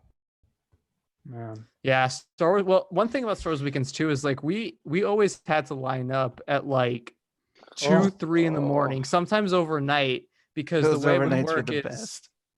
dude, yes. That's like, the part of Star Wars Weekends that's not fun. Getting there between 2 to 6 a.m. to then go all the way until 12 a.m. midnight at Hollywood Studios nonstop. Those would get brutal occasionally. Well, the last couple of years when you had to get there at 8 p.m. the night before in order to secure something was the worst. And then the last year, like the first autograph sessions used to be earlier in the morning, like 9 a.m. But the last year they pushed it back to 1. So you're there from 8 p.m. to at least 8 p.m. the night before to at least 1 p.m. And then of course you want to do everything else afterwards. So before then, commissary, I would find a corner and pass out over there. By the time you would be time like to go and meet them or get like a signature, get your autograph, or go into the tents and take your photos, you'd be melted by the time you're melted ice cream by the time you actually You don't even want to meet them at that point. Every time you are just melted. And it was always like, man, this is awful, but also so great. Like it's awful because I'm a sweaty mess meeting my favorite Star Wars celebrities out there, but I'm also meeting my favorite Star Wars celebrities, so this is great. God, yeah, Orlando. Who was it? I had a friend of mine. She would wait, like, get the wristband and everything. She would go to her brother's house, take a shower, so she would make sure to look all pretty for Ray Park. You got to though. My sister was the bathroom's up in front. My sister was out there with a curling iron. She brought a curling iron. She did her hair just to meet Ray Park. Your sister sounds like my kind of gal. Cannot lie. Oh, she's awesome. Corey's met her. I have. Yeah, she's great. Yeah, she's a trip. She was that Looking for Leia documentary show. She was the one that like all female Darth Maul in a couple of clips. Yes. So Jesse, what's your Star Wars: The Clone Wars experience? Oh well, it's been very important to me over the years. Like I grew up, I sort of went through my teenage years with the prequel trilogy. So by the time Revenge of the Sith came out in 2015, I was 17, turned 18 at the end of 2005. So I was sort of transitioning into the whole coming out of school, going into adulthood. So sort of 3 years sort of went by where Star Wars wasn't really a big priority in my life. Like it was just, I was working and doing all the adult things that you're meant to do. So come 2008 with the Clone Wars, I really wasn't ready for like animated Star Wars. Like I just couldn't see myself enjoying it at that point in time. But I remember coming across some figures in a supermarket or something, and I picked up the Anakin because I thought, oh, these look pretty interesting. Like I picked up the Anakin, and then there was the Anakin and the Obi-Wan in the snow gear. Oh yeah, and yeah. I picked them up and I took them home, and I just sort of spent a long time just looking at these figures, and I thought, I've got to suss this out. And I think the DVD of the movie had just come out, so I think I went and borrowed it from the video store or something like that. I remember watching it and thinking, I don't know, why did I miss this in the cinemas? And so then by the time the series sort of had come out, I think the series may have already been out for a little while once I'd seen the movie, like the first season. Details are hazy. Again, I was a young adult. But for me, I've always looked that back as something that really pulled me back into Star Wars when it quite could have easily just sort of slipped away and become something from my childhood. Yeah. But it has really just sort of kept me involved with fandom over the years. And I remember the day I bought those figures, I went home, and I think like the next 3 or 4 days, I went to the supermarket and I picked up like a figure every single day on my way home from work. And my ex-girlfriend at the time, you know, we got into a bit of a fight and she yelled at me, and it's probably why she's my ex-girlriend now. But, probably. But I just remember becoming obsessed with these figures, and, you know, I'd go and watch YouTube reviews, and that in turn led me to the whole YouTube Star Wars community and got involved with that. And that's been something that I've been doing since 2009, 2010, I think. I think 2011 I eventually got around to doing my own thing. But yeah, it's been a hell of a decade, like, plus, following the Clone Wars, and it's something now that it seems to be the thing that unites Star Wars fans as a whole. Like, we've seen so much diversity and stuff throughout the prequels as well, and then throughout the sequel trilogy. But I reckon even just over the last like 2 months, I think, we've seen Star Wars fans really unite under the Clone Wars return, and I think that's just been absolutely priceless. And I really, really hope that Disney, from a standpoint where they are, can sort of see that, just the way Clone Wars fans and Star Wars fans are reacting to these episodes online. It's got to be jumping out at them, because it's jumping out as me as an individual Star Wars fan. And I really hope that they understand that this is a pretty big medium going forward for storytelling. And the Clone Wars has come to an end. Like, we've got the finale, we've got the end of the story, but at the same time, we're always going to have these stories. So it's, in that sense, it's not over at all. Like, we can go back and watch this in 2 years and still feel the same way we are today. And I really hope it inspires more Clone Wars stories to come out. There's this, I think Ross was saying before that it fits so much into a 3-year period in the canon, but there's still so much space for more storytelling. I just hope it's something that continues to inspire people to tell these stories. I agree. I love that your introduction was also through like finding those figures. And if you guys don't know, Jesse has like a stunning Star Wars collection. If you haven't seen it, check out his YouTube channel, The Forces with Jesse. Dude, your Clone Wars collection is friggin' mind-blowingly cool. It's far from complete. The last figure I got was the one that you got me at Celebration in Chicago. Oh, the Jabba? The Jabba the Hutt. Like, I still can't believe how excited I am to have that in my collection. It's one of the best, dude. It's so awesome. I love that Jabba. Oh my god.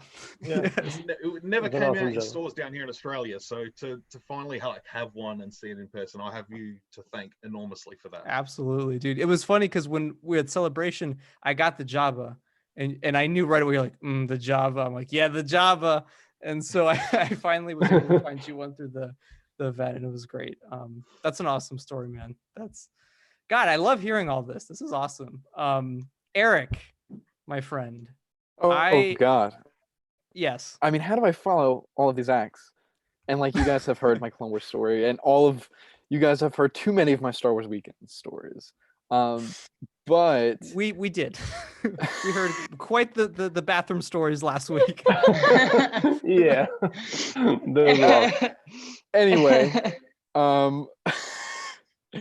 yeah, I'll try to keep it short and sweet. But my first ever Star Wars memory must have been 3 or 4 years old, and I was at a yard sale. They had a toy vendor, and this was before the Clone Wars was a thing. This was during the prequels, and they had a 1997 Han Solo in Stormtrooper disguise figure in a box. It was loose, and I thought it was Buzz Lightyear, so I got it. It was like it was like $1 or something. I got him and a Green Goblin figure because I was a massive Spidey fan, and that was my first Star Wars memory. And then, like maybe a year or two later, I got Empire Strikes Back on VHS at the video store. It was like 99 cents or something. Had never seen a Star Wars movie, so Empire's my first movie. Fall asleep right at the Dagobah scene, like I crash. Don't see the rest of the movie, and this is before the Clone Wars, and at that point I had never seen a Star Wars movie. When the Clone Wars movie dropped, as a young kid, like 7 years old or something, you tend to see all the animated movies that come out in theaters. It's kind of just like, just I guess tradition. You see more animated than live action.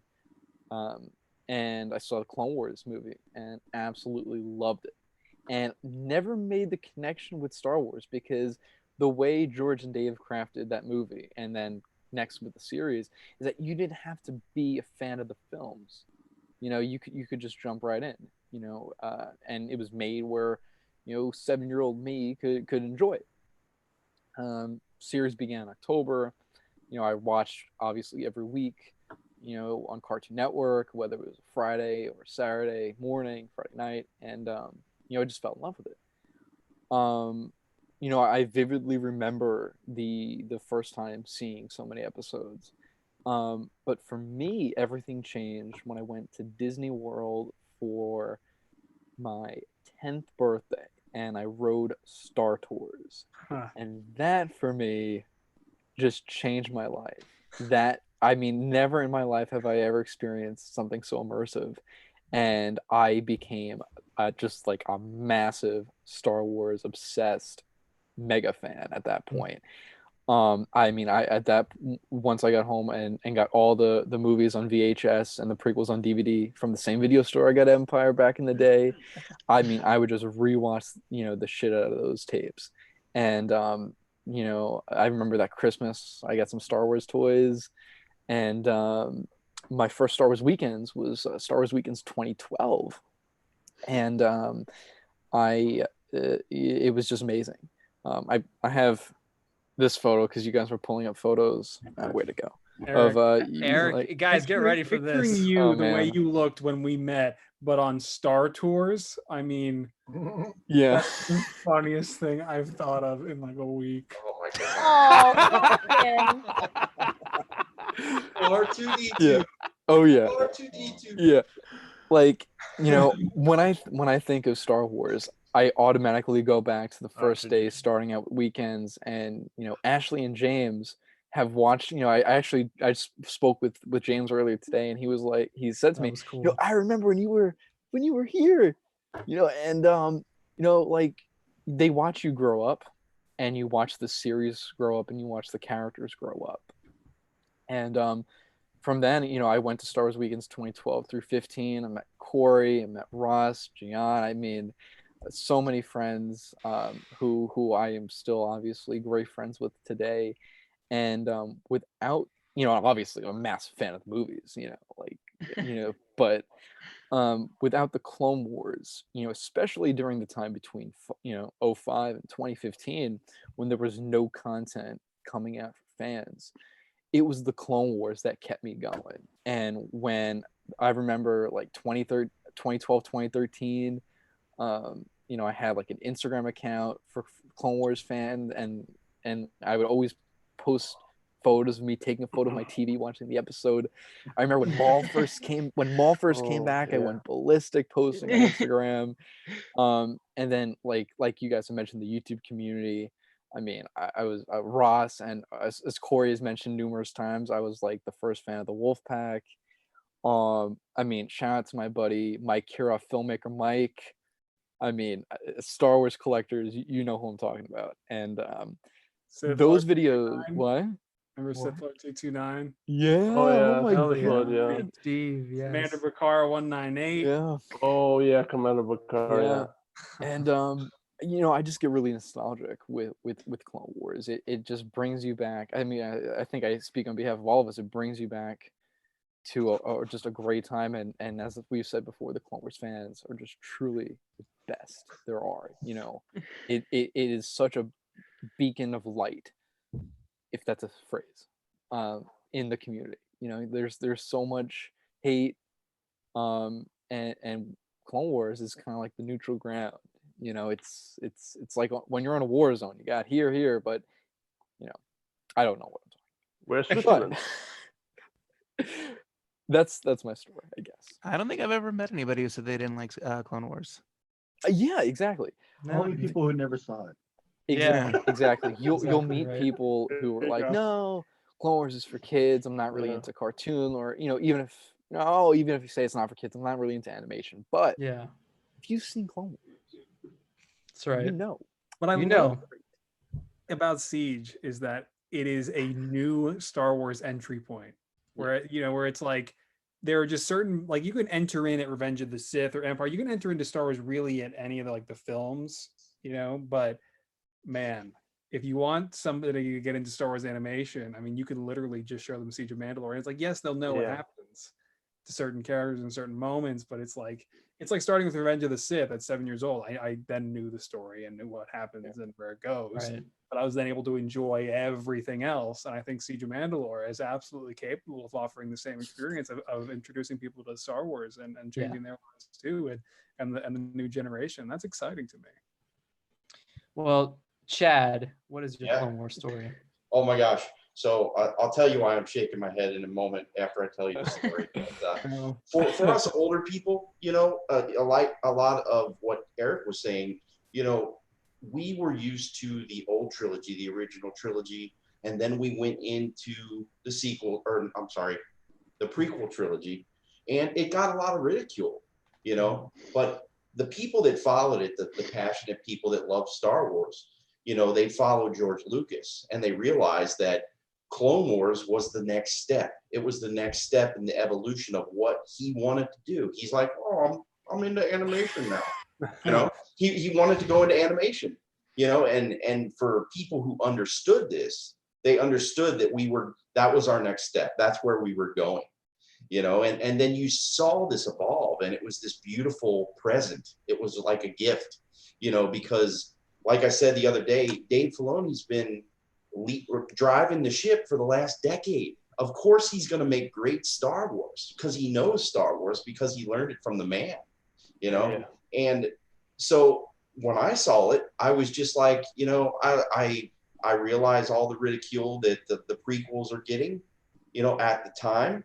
This is the prequels I'm talking about.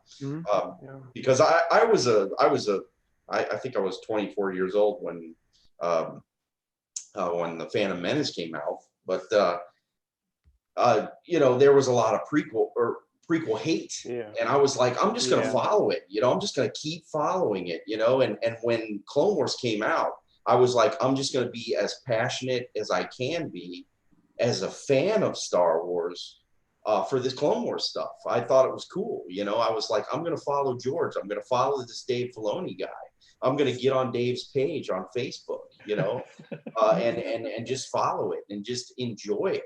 And that's where my passion came from, and meeting people like Brian and Elias, he was there with his kid, and they loved it. And I was like, God, you guys love it like I love it. This is awesome, because I'm an older person, and some of the older people that like Clone Wars, it's what you guys said, they didn't see it, so they're like, they just kind of shrug it off, But if you know it, if you know the magic of the Clone Wars, it drives you, and you're like, I'm a fan of this stuff, and I need this, I need this in my life. And even my show in 2016, the Fultons, we did this show, and we wanted to do it just because of our love for the show and the love for the toys. You find it in a store or something like that, and in a grocery store. I found that the beefy Luke, that buff Luke, from 1995 in a Power grocery of the store. Force, baby. Yeah, in a grocery store, Yeah. and it was just. I got your Savage, Chad, with the long lightsaber, the one that was really hard to find in the grocery store for $3. Just these toy finds Wow. that we would find in all these different places. It made the magic happen for me, and I just always kept that. This is what George wants to do. He's into animation. I never liked when people said, "Oh, this is just a cartoon. It's for kids." I hated that. I hated that when they said these toys are for kids, because I was like, no, they have the same articulation. They have soft goods. They have all these different elements that the other toys do. And they're really such a great toy line. Yeah, totally. Oh, yeah. Totally. The But best. what, The so amount that's of my- vehicles and mini rigs and yeah, that's my story for Clone Wars. Yeah. But why I'm shaking my head is I'm a 45-year-old man. I've never been to Disney World or Disneyland, and I'm shocked by what you guys are saying about Star Wars weekends. I never knew that even existed, and it brought you guys together. That's beautiful. It's beautiful to hear. It gives me a tear in my eye because I hear how these events brought you guys together. I mean, I went to a lot of the celebrations, but I never realized that weekends actually even existed. That I've never even been there. I've never even realized any of that stuff, and I'm like shocked that you could find Clone Wars through that, and that's beautiful too. The great thing about weekends was that it was literally a Clone Wars convention. Like it was That's strictly Clone Wars. fantastic. God, I it wish really I was. yeah. It really was. I wish I was there, man. I keep hearing this, and I'm like, I'm blown away. I'm blown away because I would have loved to have been there, experiencing that kind of stuff. I dig the Clone Wars, and it was just the next step, the next evolution. I think there needs to be animation. There needs to be animation along with movies. It's just multimedia. It needs to be there. It walks hand in hand. If you don't like anime, then that's the thing. It's like anime. You gotta like anime. You gotta like all war movies. You gotta like detective films. It's a little bit of everything. Yeah. Right? That's why I like Clone Wars. Because it was the Clone War. For us, we're like Attack of the Clones. We get the war starting. And then at the end of Revenge of the Sith, it's like the war ends. And I'm like, what the hell? Where's the war? And there's no way we could have got such a massive, intense storyline through live action. Probably in this day and age, we probably can. But back then, there's no way they could have done it any other way but animation. So 100%. I was a fan from the get-go. I was thankful for the Fultons, being along with me, on the journey. It was great. Right? Yeah, it was awesome. Yeah, we had a great time. We made, I've made 400 figures, a ridiculous amount of Clone Wars stuff. Ridiculous, and it's a shame what happened to the line. What they haven't exactly what Brian said. And the fact that they released things in the Galaxy of Adventures line was a real slap in the face to the toys. Toys Is a big thing for us. It was always kind of a thing. With customizing. Dan could tell you about customizing too. He had a whole freaking site. Oh yeah. I mean, the old days. No offense, Dan. I was there with you, man. I was there with you. The old days. But yeah, that's my story, man. I'm blown away. I love Clone Wars, and I love what it did for us. Best Star Wars content ever. That's right. Yeah. Dan Grievous, what's your story, buddy? Oh man, I mean, just where do I begin? I mean, I got into Star Wars thanks to Tikis and the Clone Wars microseries, but that's just the beginning. It's all about Tikis. All about Tikis. It's all about Tikis in Chapter 5, but to bring it to Clone Wars, it's totally different because like Clone Wars, the micro series got me like, oh my goodness, this sounds and looks incredible when I saw those commercials on Cartoon Network. And then like I watched Revenge of the Sith, everything was so different, and like I loved it. And then Revenge of the Sith became my #1 movie and my most loved Star Wars thing. And then 2008 came when I had to go to the university. I had to move away from my home. I've never been away from home before, like as much.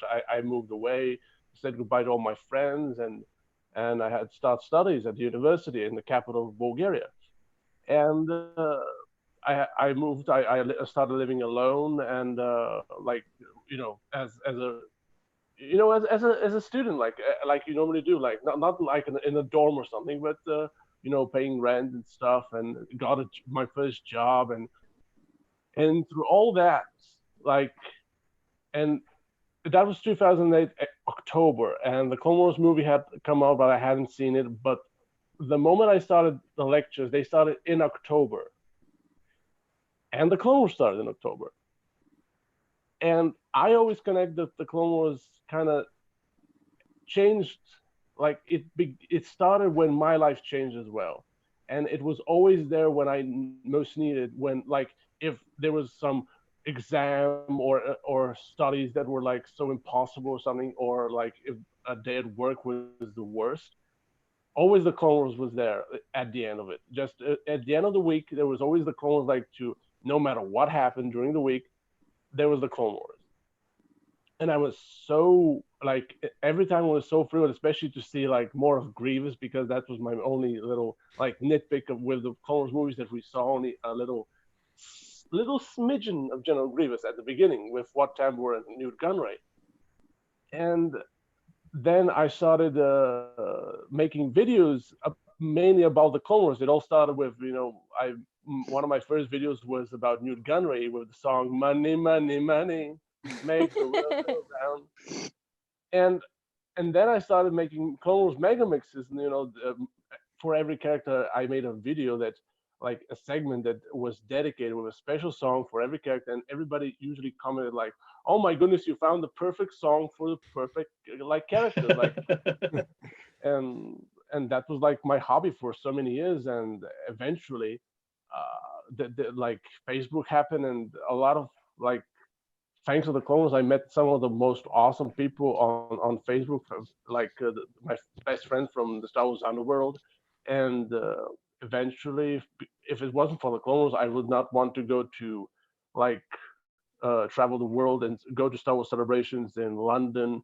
Chicago, and Orlando, not in that order, of course, and meet them in person, and meet all of you are awesome people as well. Like, if it wouldn't have happened without the Clone Wars, because people, oh, it's Dan Grievous, the YouTube guy who made those Clone Wars videos with those kooky songs. It's like who makes a video about Gore, Grievous's pet, with "Walk the Dinosaur." It's like, and just I couldn't imagine my life without the Clone Wars. It's like I can't.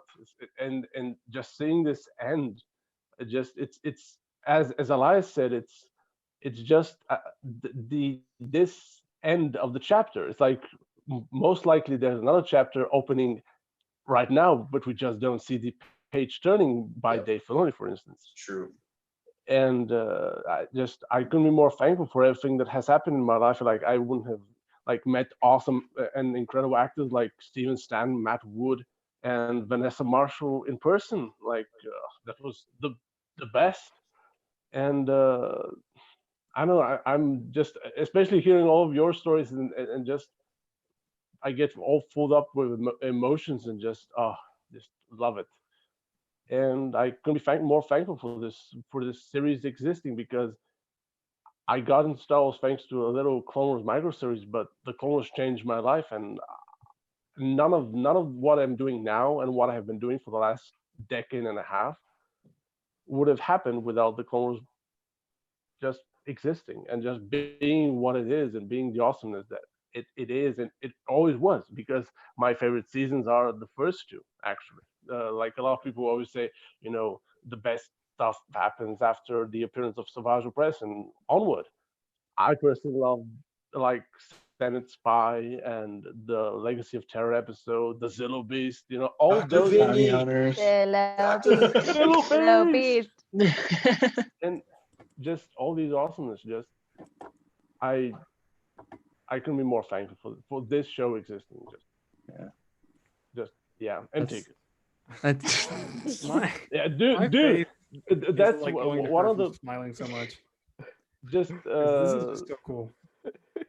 just like and that little tidbit about Tikus and then like campaigning to get him on the Clone Wars, that was also a big part for my like the moment I realized that he was scrapped at the last moment from the Mon Calamari arc from 2011. I was like, oh come on, that's not fair.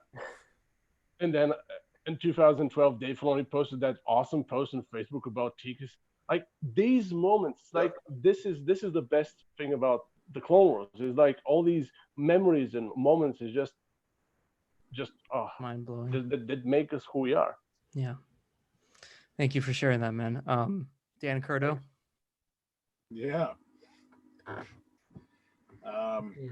I've been enjoying listening to the stories because I grew up with my entire life has been Star Wars. Okay, I was 8 years old when A New Hope came out. I was 39 years old when the Clone Wars came out, and I saw it opening day at a matinee, actually.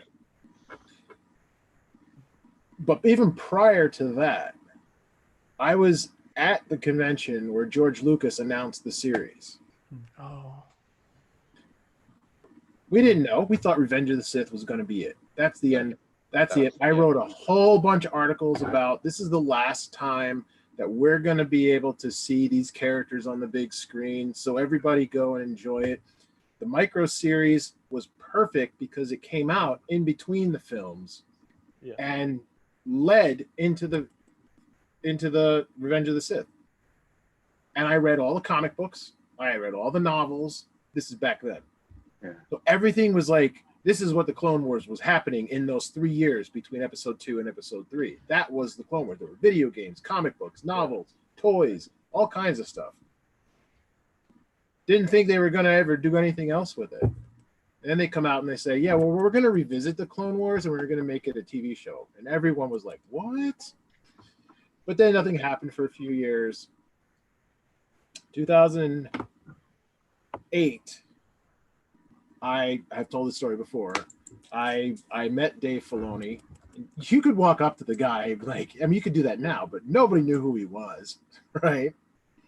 And he told us, because I was with some other people, he told us about what the show was going to be and how we were going to care about the clone troopers. Now, you know this now, but back then, who gives a crap about the clone troopers? They're just the soldiers. They're just the army. We don't really care. They're faceless people because we don't know them. And we're going to find out about Anakin becoming the hero. And he's going to get a Padawan. We're like, okay, cool. And then we saw the Padawan. And let me tell you, everybody hated Ahsoka when she first came out. It's true. I remember. Yeah, I remember. This is some annoying little girl. What is she coming in here? Snip, Sky Guy? What is this crap? People did not. I mean, it doesn't matter. People didn't like her. Yeah. Now look, the best Star Wars character ever created. Most thought out, most fleshed out. Just I cried like a baby first episode of Siege of Mandalore because I saw like the emotional ties that she has given to these characters, and they are returning. When those, I said this before on the first show, when the clones changed their helmets in honor of her, man, I was what the oh my god, I can't believe it.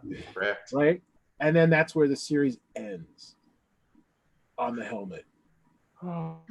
Mind-blowing, man. But watching this show coming out, I collected the toys. There was a huge debate. Toy Fair 2008. Nobody knew what the Clone Wars figures were going to be. Rumor lists had come out. It was like, it's going to be realistic styles. It's going to be animated style. No one knew. Toy Fair comes out first couple of, okay, we know now. And that the launch for this toy line was huge. It was so big. Yeah. Right? All the figures came out, all the vehicles, everything. I mean, this is not even episode 3 had as much. Not even episode 2. I think episode 2 had the most amount of toys that came out because they were incorporating like classic trilogy stuff into it as well. But the Clone Wars was like its own thing, stood alone, but all the vehicles kind of worked with both figures, so that was kind of cool. Yeah, that was nice. And I obviously collected all of them. I archived all of them. I photographed all of them. Those are awesome on Rebel Scum. As you said, Chad, you said before, I had a customizing site that was up for quite a while, many years. And what I'm enjoying hearing is I'm listening to you guys tell your stories, because I know, Corey, I told you this before, but I am the older generation, and what I loved about this particular show is it was a mix between people who grew up during the prequels and people who grew up during the Clone Wars. And me, the old fart watching the Clone Wars shows, I was like, oh, this is kind of fun, but whatever. I really didn't like the Poison Snapple episodes, and I'm not a huge fan of the Zello Beast, but the show just kept getting better and better and better visually, audio, sounds. I was part of a podcast that did roundtables like we're doing now for almost every single time that they came out. So it was huge fun. When the show ended, everybody was very unhappy with that. Yeah. And then it came back with the Lost Missions, and now it's back again. I don't think we're done. Okay. Yeah, I don't either. I think we could see. I think we could see more stories told in this, time frame, maybe as a limited series or something like that, or as a hour-long movie or something like that. Yes. There were, I can't remember all of them, but I know there were a bunch of animatics that were online that could still be finished. The Utapau, I think we should just forget that one. That wasn't that great. Oh, there you go, Ross. There's somebody that says it with you. Go ahead. There was some great Anakin and Obi-Wan stuff in there, but that arc was bad. It was bad. I love that arc. You could trim it down, make it shorter. But I mean, 3 episodes. We talked before. I mean, I'd like to see the other characters like Hondo, who I came to very much enjoy his appearances, and just like young Boba Fett, right? Cad Bane, all these cool characters. Cad Bane is so cool. Yeah, and it was so cool when Boba just came into the series. Boom, boom, there he was. Boom, boom. all these characters that coming out. I mean, there was so many ties to not only the original trilogy or the live action films, but to other things as well. I mean, Zilla Beast I mentioned before was like a Godzilla movie. Yeah. Right? We had some zombie type movies. We had the Kurosawa arc. Anytime there's bounty hunters, I'm on board, man. I love the bounty hunters. Bosk talks. I mean, come on. What the bad guys against bad guys. Dengar. Yeah, Dengar. Greedo. Did Dean Baker do both Bosk and Dengar? No, Dengar was Simon Pegg. Okay, he was. Yeah. Gotcha. I forgot. I haven't seen the Dengar episode in a long time. Bounty, Seeing all this, come together again in this final few episodes has been really, really great. And like somebody said before, I hope that they're paying attention. To the fan, because what's been happening in recent years with the live action films, it has divided the fan base like I have never seen. Growing up, you were Star Wars fans. I mean, there was no internet, there was no Facebook and all that crap that there is now. You knew somebody. You got your news from Starlog magazine that came out maybe once every couple months if you found it. Yeah, for Toy Fair, Toy Fair magazine. Yeah, well, no, even before then, man. I'm talking that's growing up. that's true. That's true.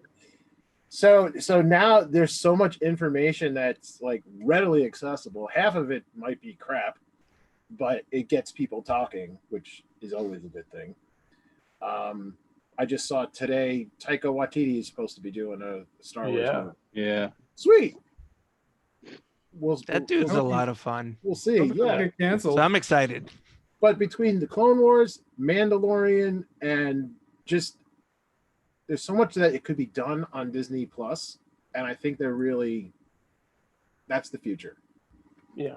Right. That's where I think we're gonna go. I think the live action films, while they're nice to have, I think we don't really need them. It's not the prefer big episodic event. stuff like Mandalorian any day. George knew it was going to be the streaming thing years ago. Like he knew it was going to be this way a long time ago. Yeah.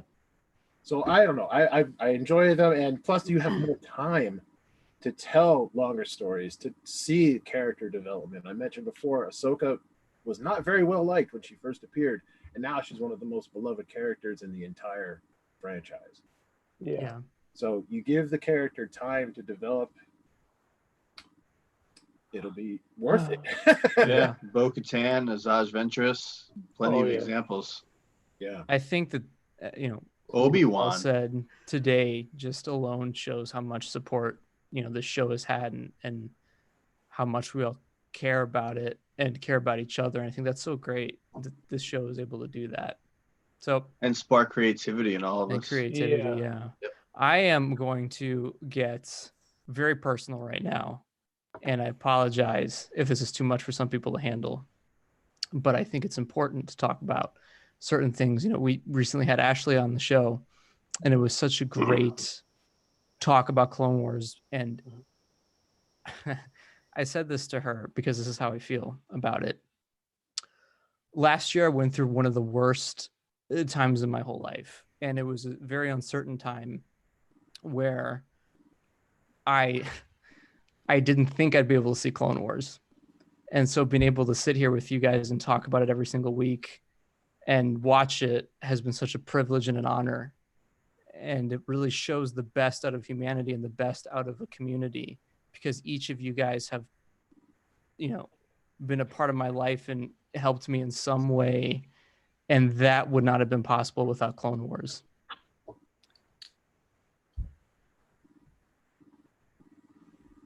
We love you, man. We love you, buddy. Yeah, love you. It's the way that these shows can touch you in ways you can't believe. You got friends all over the place that connect with you that way. Yeah. So I went through it too. I had to go through it too, and I feel silly sometimes saying it, but I told you the story the other day. I haven't told a lot of you this. Brian knows and Elias knows, but right around the same time that Kanan was struck in his eyes, with the lightsaber by Darth Maul, I had an accident at work and I lost my right eye. and it was through Rebels that it was super powerful, that it helped me kind of say, I can make it with one eye, and even Vanessa Marshall, meeting her, she was like, she gave me one of them little pictures, what she wrote on there? You could always see me. Oh, wow. It's powerful. It's powerful, so I can understand what you're saying, Corey. It's we relate to these moments in time and how these moments in these shows touch us, and you're a real you've led the way, so hats off to you, buddy. Good job. I agree. Yeah. You've really you've led the way in showing us that a show can touch us, in a way that unlike anything, There's nobody I'd rather be talking about this finale with than you, buddy. So I'm glad. Yeah. I second that. It's awesome. I second that. yeah.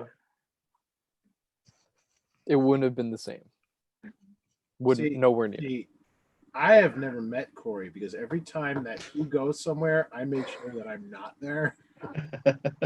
Yeah, Star Wars weekends. I went to one Star Wars weekend and Corey was not there that weekend. Wow. Ship. So one day, Corey, one day our paths will cross and we'll be in the same space. So you have to wait for that day. You cannot, miss that because that'll be epic. I'm telling you. That's hilarious. Sorry, everyone else. That's a joke between us. So funny, You though. may or may not know, but Yeah, it is. well, you do. Yeah, I mean, me and last year I made a phone call to Ross at a time that, like I said, was just so dark, and this dude right here pulled me out of it, and we only knew each other through Clone Wars, so That's cool. Yeah. Great story. No. Or he's one of the most resilient guys I've ever known. Probably the most. Yeah. Always know there's people around you. That's the Force. Yeah. Oh, come on! And that's the show, folks. Thanks for tuning in. Roll credits. One job. Just the one job. Jeez. That's funny. Hi, Noah. Hey, what's up, guys? Oh my God. Oh There he my. is. What? The You outlaw. made it. The myth. Oh my. Hello. That's so funny. I feel like I missed out on a bunch of stuff. No, no. 3 fucking hours. Oh, Uh, thank so, you for what's up? what's up, buddy? How are you? I'm great. How are you? How are you guys? We're great, man. He's just there. He is. Okay, seriously, what's so funny? I'm so confused. Like, You have to watch the show. all right, I guess I will. I'll have It's to a go back. and real watch. laugh fest. It really was. I can tell. Yeah, we were talking about you earlier about how. Oh wow, great! I love that. we were like, where's Noah? And then we just got into this big emotional conversation, and then he just popped in. I'm here now. Oh man. Oh, All right. On that note, I should go because I got to work tomorrow. Yeah, I got to work tomorrow Yeah. too. Appreciate you guys, man. Thanks for having us. So Bye. yeah. oh, okay. All right. Well, that's probably where we should end the show off. What is that, dude? I did my hair for this. Y'all should have saw it a minute ago, dude. Okay, before we leave, Noah Outlaw, my very, very good friend, please tell us what you thought of Clone Wars. It was dope. All right, guys. Let's get it. Is that our Darth Maul cameo for the night? Oh man, that's it. No, Noah, but- what's your yeah. Clone Wars story, dude? My Clone Wars story. I was thinking about that while I was doing my hair for this. I was thinking probably like I was late to the game. Like a lot of y'all, y'all are OGs. But like I didn't watch Clone Wars till like 2017. So my Clone Wars story is more actually recent, and it actually involves Corey because Corey made it like made it cool because we were at Celebration, that Clone Wars panel for the season 7. Like so Clone Wars has never been my major part of my life until very recently, but that's the only panel at Celebration where I cried because I looked over at Corey and I just see this guy. It's like the best moment of his life, seeing Maul and Ahsoka fighting and everything. He's just so excited, and it just made me emotional too. And that was like a highlight of Celebration Chicago for me. And that's probably my Clone Wars story. It's really short, but yeah, like I said, I'm late to the game, and I mean, y'all, and I wish I would have been watching since the OG days. But yeah, Noah yo came to visit. He visited Florida last January, and I met up with you, and we were just talking about Clone Wars, and I was like, so Rush Clovis, and you're like, who the fuck is Rush Clovis? And we were in the Lego store, and so then I got out my camera and I proceeded to record a 25-minute thing of me asking Noah a bunch of Clone Wars questions. Yeah. Oh, yeah. I genuinely didn't know who Rush Clovis was at all. It just blanked my memory. And that's the thing. So like, and I will admit to this day, I still haven't seen every single Clone Wars episode. like today I was going through the episodes, and there's an episode called The Lost Lightsaber, where Ahsoka gets pickpocketed. I'm not, guys. I'm sorry. I'm not watching. I'm sorry. You know what I mean? Like, I'm not. That's based on a Kurosawa movie. I don't know what you Man, that's mean, but great. okay. No, Is it? no, I bet it's great. I bet it's great. Anna It's Moo and super- Jesse Cryer. No, we're Cryer gonna and, rectify all that. Ione Cryer, early Marcy. Well, what? Hey, Corey. What about Grievous's? What is it? Oh, guys, we had the funniest thing happen this today. It's So, Cassie Cryer and Ione Marcy. so Yeah, er- them, yes. nice. Yeah. Brilliant. I grabbed Boy, Master by Sunube, Ventress. but it might cause an avalanche. Dude, Master Sunube is so old. Like, I'm listening to Dooku Jedi Lost today, and But here's Chad's Banamu, who stole yeah. the lightsaber. he's That's just so old. awesome. So yes, earlier today, me and Noah did a live stream watching the Siege of Mandalore, and our buddy Randy was with us. And Randy had not seen these episodes yet, and so I'm like, okay, I'm on season 7, episode 9. He's like, okay, me too. I'm like, we're at 0-0. Let's start. He's like, okay, so I'm on Old Friends Not Forgotten. But it was weird because as we're going through the episode, I'm saying certain things and he's saying certain things and they're not lining up. So he'll be like, man, look at that droid, and I'm like, that's Anakin. And then like, or I'll be like, that's the classic Lucasfilm logo. And he'll be like, okay. no. And then we'll see the Clone Wars intro. I'm like, see how it's the Star Wars theme? He's like, I can't tell the difference. And I I'm went like, back. It's funny because I'm sorry, don't mean to interrupt, because I went back and watched it because I actually wasn't in the call yet when this happened, and I really wanted to see it happen. And Randy goes, "What's the story with this guy, Corey?" And Corey goes, "You mean Rex?" And it was so funny. And then that's when it clicked, and he went, "Wait, are we not?" No, because then when Corey said, "You mean Rex?" and he went, "No, the head droid guy." And then that's when it clicked. They were not on the same page. It was so funny. I said, Randy, what episode are you watching? He goes, episode 9, Grievous Intrigue. I'm like, God. what? Oh, I'm like, dude, you're on an episode that aired 10 years ago. This guy's watching season 2, and he's just my. like, man, the Wow. final season. This is wild. I always thought the mistake happened because there are at least several episodes that have the titles with it has the word friend in the title. Like No, a he's friend in need. sarcastically. I thought he was being sarcastic before we started, because he's like, all right, 10 watch Grievous Intrigue. I'm like, yeah.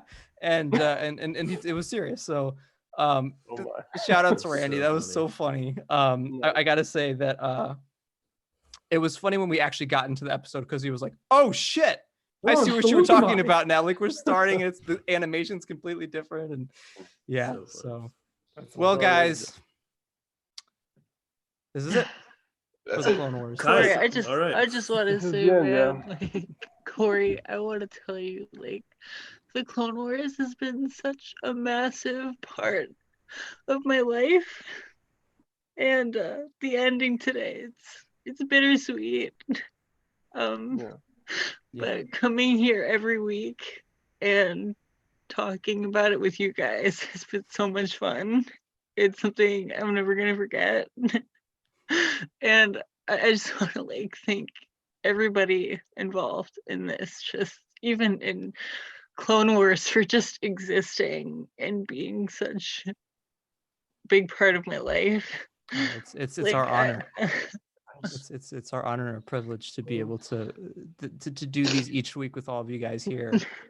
I mean, I've out of all the years I've been on YouTube and different podcasts and everything, this has been one of the funnest times that I think I've had on anything we've done. And for sure. It's been great. I mean, this ride has been crazy. It started in Comic-Con 2018 when they announced it. I mean, me and Noah, like, we experienced all of it together at Celebration with Ross and Jesse and Claire was there as well, and we all hung out, and Dan Grievous, and we all had different times. I met Chad for the first time, so Celebration Chicago was like the Clone Wars celebration and the ultimate finale. Where's my Clone Wars peeps, man? Yeah, and I now was we're nervous. here. I was like, where's my Clone Wars people? We're here at the end. 12 years of this incredible show, this incredible series. It's touched our lives in some form or fashion by introducing us to friends, by introducing us to such a fantastic series, and introducing some of us to Star Wars for the first time. And that is huge. So I want to thank everyone here for the journey and we're far from over though. There's other stories that we can watch and other times for us to meet up and other celebrations to meet up and Just the beginning, man. Just as long as the world doesn't end in the next couple of months. Let's hope that doesn't happen.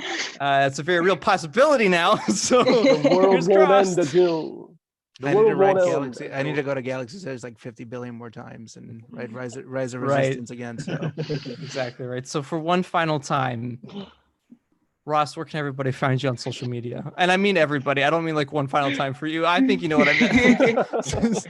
Yeah, it's like my channel's not shutting down or anything. But you can find me at Michael MGF on my main YouTube channel and everywhere else at MGF Customs for custom Lego minifigs, especially right now from Clone Wars Season 7.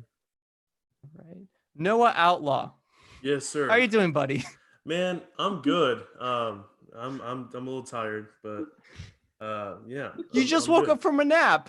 Well, you know what I mean. You know, I'm talking about you're a little tired. A little groggy. And I want to say, I genuinely, it's so awesome seeing the emotion that y'all have for this thing. It's and look, I mean, like I said, and y'all are way more into Clone Wars than I am, and even I'm tearing up at every episode of Siege of Mandalore. So I can't imagine how y'all must feel after this years, after all these years of being, so invested in Clone Wars. It's a beautiful thing. And like Corey said, it's like, this got a lot of people into Star Wars for the first time, and it's the first thing that they watched and got into. And that's super, I'd say important for all of us. And it's obviously super important for all of us. And so it's really cool. And yeah. Awesome, buddy. And actually, I should mention that one thing that I love about Noah is we all have our different Star Wars, memories and moments and what got us into it. And I was so excited to go through the sequel trilogy journey with Noah as being your Star Wars. And we saw Rise of Skywalker together for the first time. And my boy Noah here sobbed for the last 30 minutes of that film uncontrollably. You put your hood up. You were I didn't want out, Corey to buddy. see me crying. I was like, no, I don't want to see Corey. As if I would care. Please, I know. let it out. I know. I'm like looking at him. I'm like, oh man. And then now Corey's like, fuck that movie. Honestly. Listen, I love that you love it, and that's crying too, but for a different reason. No, I love. You know what? I can appreciate it because you appreciate it, and that's enough for me. Absolutely, so that's what makes you the homie, man. I felt that. Thank you. Eric, where can everybody follow you? No, people aren't going to follow me. Oh, I'm sorry. Where can everybody... I'm just kidding. Where can everybody follow you, Noah? Please Everybody follows Eric already. At least give me some time. Oh, yeah. No, I'm just kidding. But so if you do want to follow me, it's at Outlaw Noah on Twitter and the Outlaw Noah on Instagram. Awesome, man. Eric? Well, I just want to say Corey's like the official go-to guy when you got to cry for a movie. I mean, oh shit. Yeah. Wait, Corey, just out of curiosity, who cried more?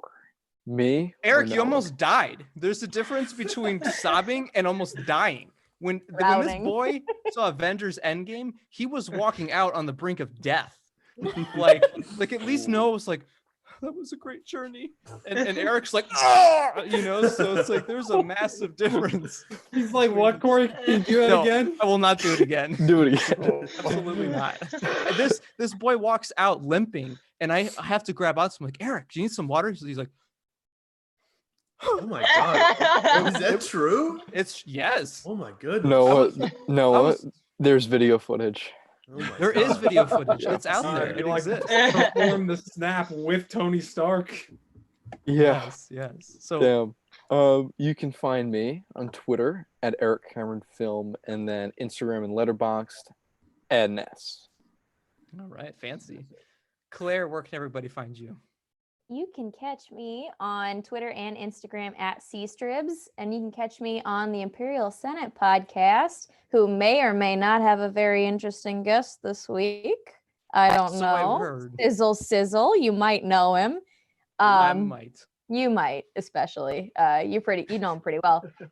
Corey's gonna be on this week, so that's pretty neat. talking Are about. you Yes, really, I'm Corey? excited. That's I exciting, am. dude. That's exciting. Yes. I don't Yes, get the I'm very invite. I excited. don't get the invite to Imperial Senate, so I don't Noah, know. that's because we don't like you, my dear. Noah, but would you actually show up if you got invited? I don't know. I might have to take a nap. Only I'm at not the sure. At the end. Nap time every man, time we have to record. That's right. These late night podcasts, man. I'm tired, man. Nice, yeah, You know, I do a lot of stuff during the day, man. Noah can't handle our level of smut on the Imperial Senate Honestly, podcast. I don't know if I could. Oh man, that's great. Well, awesome. I'm very excited to be on you guys' podcast. It's going to be a really fun time. It's gonna be I awesome. can't wait. Awesome. Brian and Elias, where can everybody follow you on these social medias? Blog is customsforthekid.blogspot.com. YouTube channel is just Customs for the Kid, no spaces. Twitter, customs, the number 4, and then the kid. Find us on Instagram at customs_4_the_kid. And we did a Q&A for about an hour. So if you go to our story, you may want to catch it before it expires. I think they only go for like 24 hours. We had a great live stream today. We had a lot of fun. And we did do an interview with Chad, and the video is messed up, so I'm gonna have to mess around and do something. We're gonna have to figure out that sounds a way like to a make that work. That sounds save like it. fun. I think I have the audio. We're just gonna have to change the image. Yeah. But yeah. So stay tuned for that. That'll be posting up on the YouTube channel probably tomorrow. Awesome. Dan Curto, I'm aware that you're just Dan Curto. Yeah, don't follow me. I'm not that interesting. But I am on Facebook, Twitter, Instagram. Just you look for my name. I mean, how many Dan Curtles are there? No, there's quite a few. Look for him as he Actually, passes about by in 7 your of them. mentions from time to time. Yeah, that's very true. I just and next was it this coming Friday? Yes. Yeah, this coming Friday on the final episode of Kessel Run Transmissions. Yeah. Yeah. Yep. Stay tuned for that. Dan Grievous.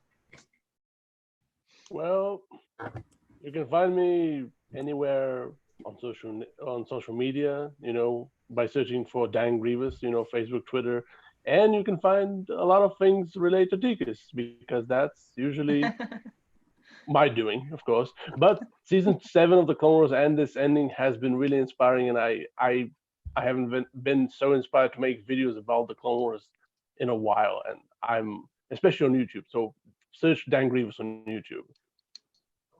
All right, very cool. Thank And Chad. You can find me at PeakOB1 Custom Creations on Facebook and also on Instagram at PeakOB1 Custom Figures. Awesome. Jesse. The Forces with Jesse on Instagram, YouTube, and Facebook. All right, epic. And of course, Gian. Oh, hey. Hey, what's up, buddy? It's Instagram and Twitter, Gian Photography. You can usually just find me commenting on Corey stuff. I'm pretty lazy about posting anything new ever. So That's the way eventually to I'll do get it, back man. into the group and be like, I'm going to take some pictures and be all over Instagram again. And I have like an entire computer here that's just full of videos from Star Wars weekends and stuff that I'm way too lazy to upload on my YouTube channel, but I have them. I think my last video was from like 4 years ago. The newest thing that I have is whatever me and Corey worked on last time. So, yeah, we have you still have one more episode, right? I do. Yeah, it's we can edit. We can. There's, I mean, you can just. We do have cropping tools. It's possible. Yeah, I said we go mosaic, or we can do like a cutout. We can put someone else's face. Yes, sir. Thank Just you. CGI. Yeah, we have the technology. We do. Guys, you can follow me here at Kessel Run Transmissions as well as at Corey_Wolfpack. You can see all my Clone Wars reactions through the last 12 episodes. I did not do too well getting through this last one. Let me tell you, it was an emotional. I was dead like by the end of it. I'm glad nobody videotaped me because I was bawling. Dude, I believe that. I But believe then I think cry at everyone here. everything. I think everyone here was bawling during this episode at some point. Yeah. And with that, thank you all. Thank you so much to our listeners and our subscribers and our viewers and our followers for sticking with us through the years, enjoying Clone Wars with us. We are so thankful. And me and Noah have been talking recently about a couple things, and we'll see what comes of the channel. I'm not saying it's the end completely, but it's definitely a next phase, if you will, and what comes next. Ooh, sizzle. Oh yeah, that's sizzle. Yeah. And also, that's right. May the 4th be with everybody. Thank you to all the cast and crew of the Clone Wars. That is it for Star Wars: The Clone Wars. That is it for us tonight, and that is it for our roundtables. So thank you all for watching. And until Clone Wars gets resaved, which it will. So until the next episodes, which will happen at some point. Tonight, or? We're going to start that. Can't wait to see Son of Dathomir, Dark Disciple. I'm willing it into existence so I can come back to this moment one day and show you guys. And we'll be like, yep, doing more roundtables. All right, may the 4th be with you. Good night. Oh, yeah.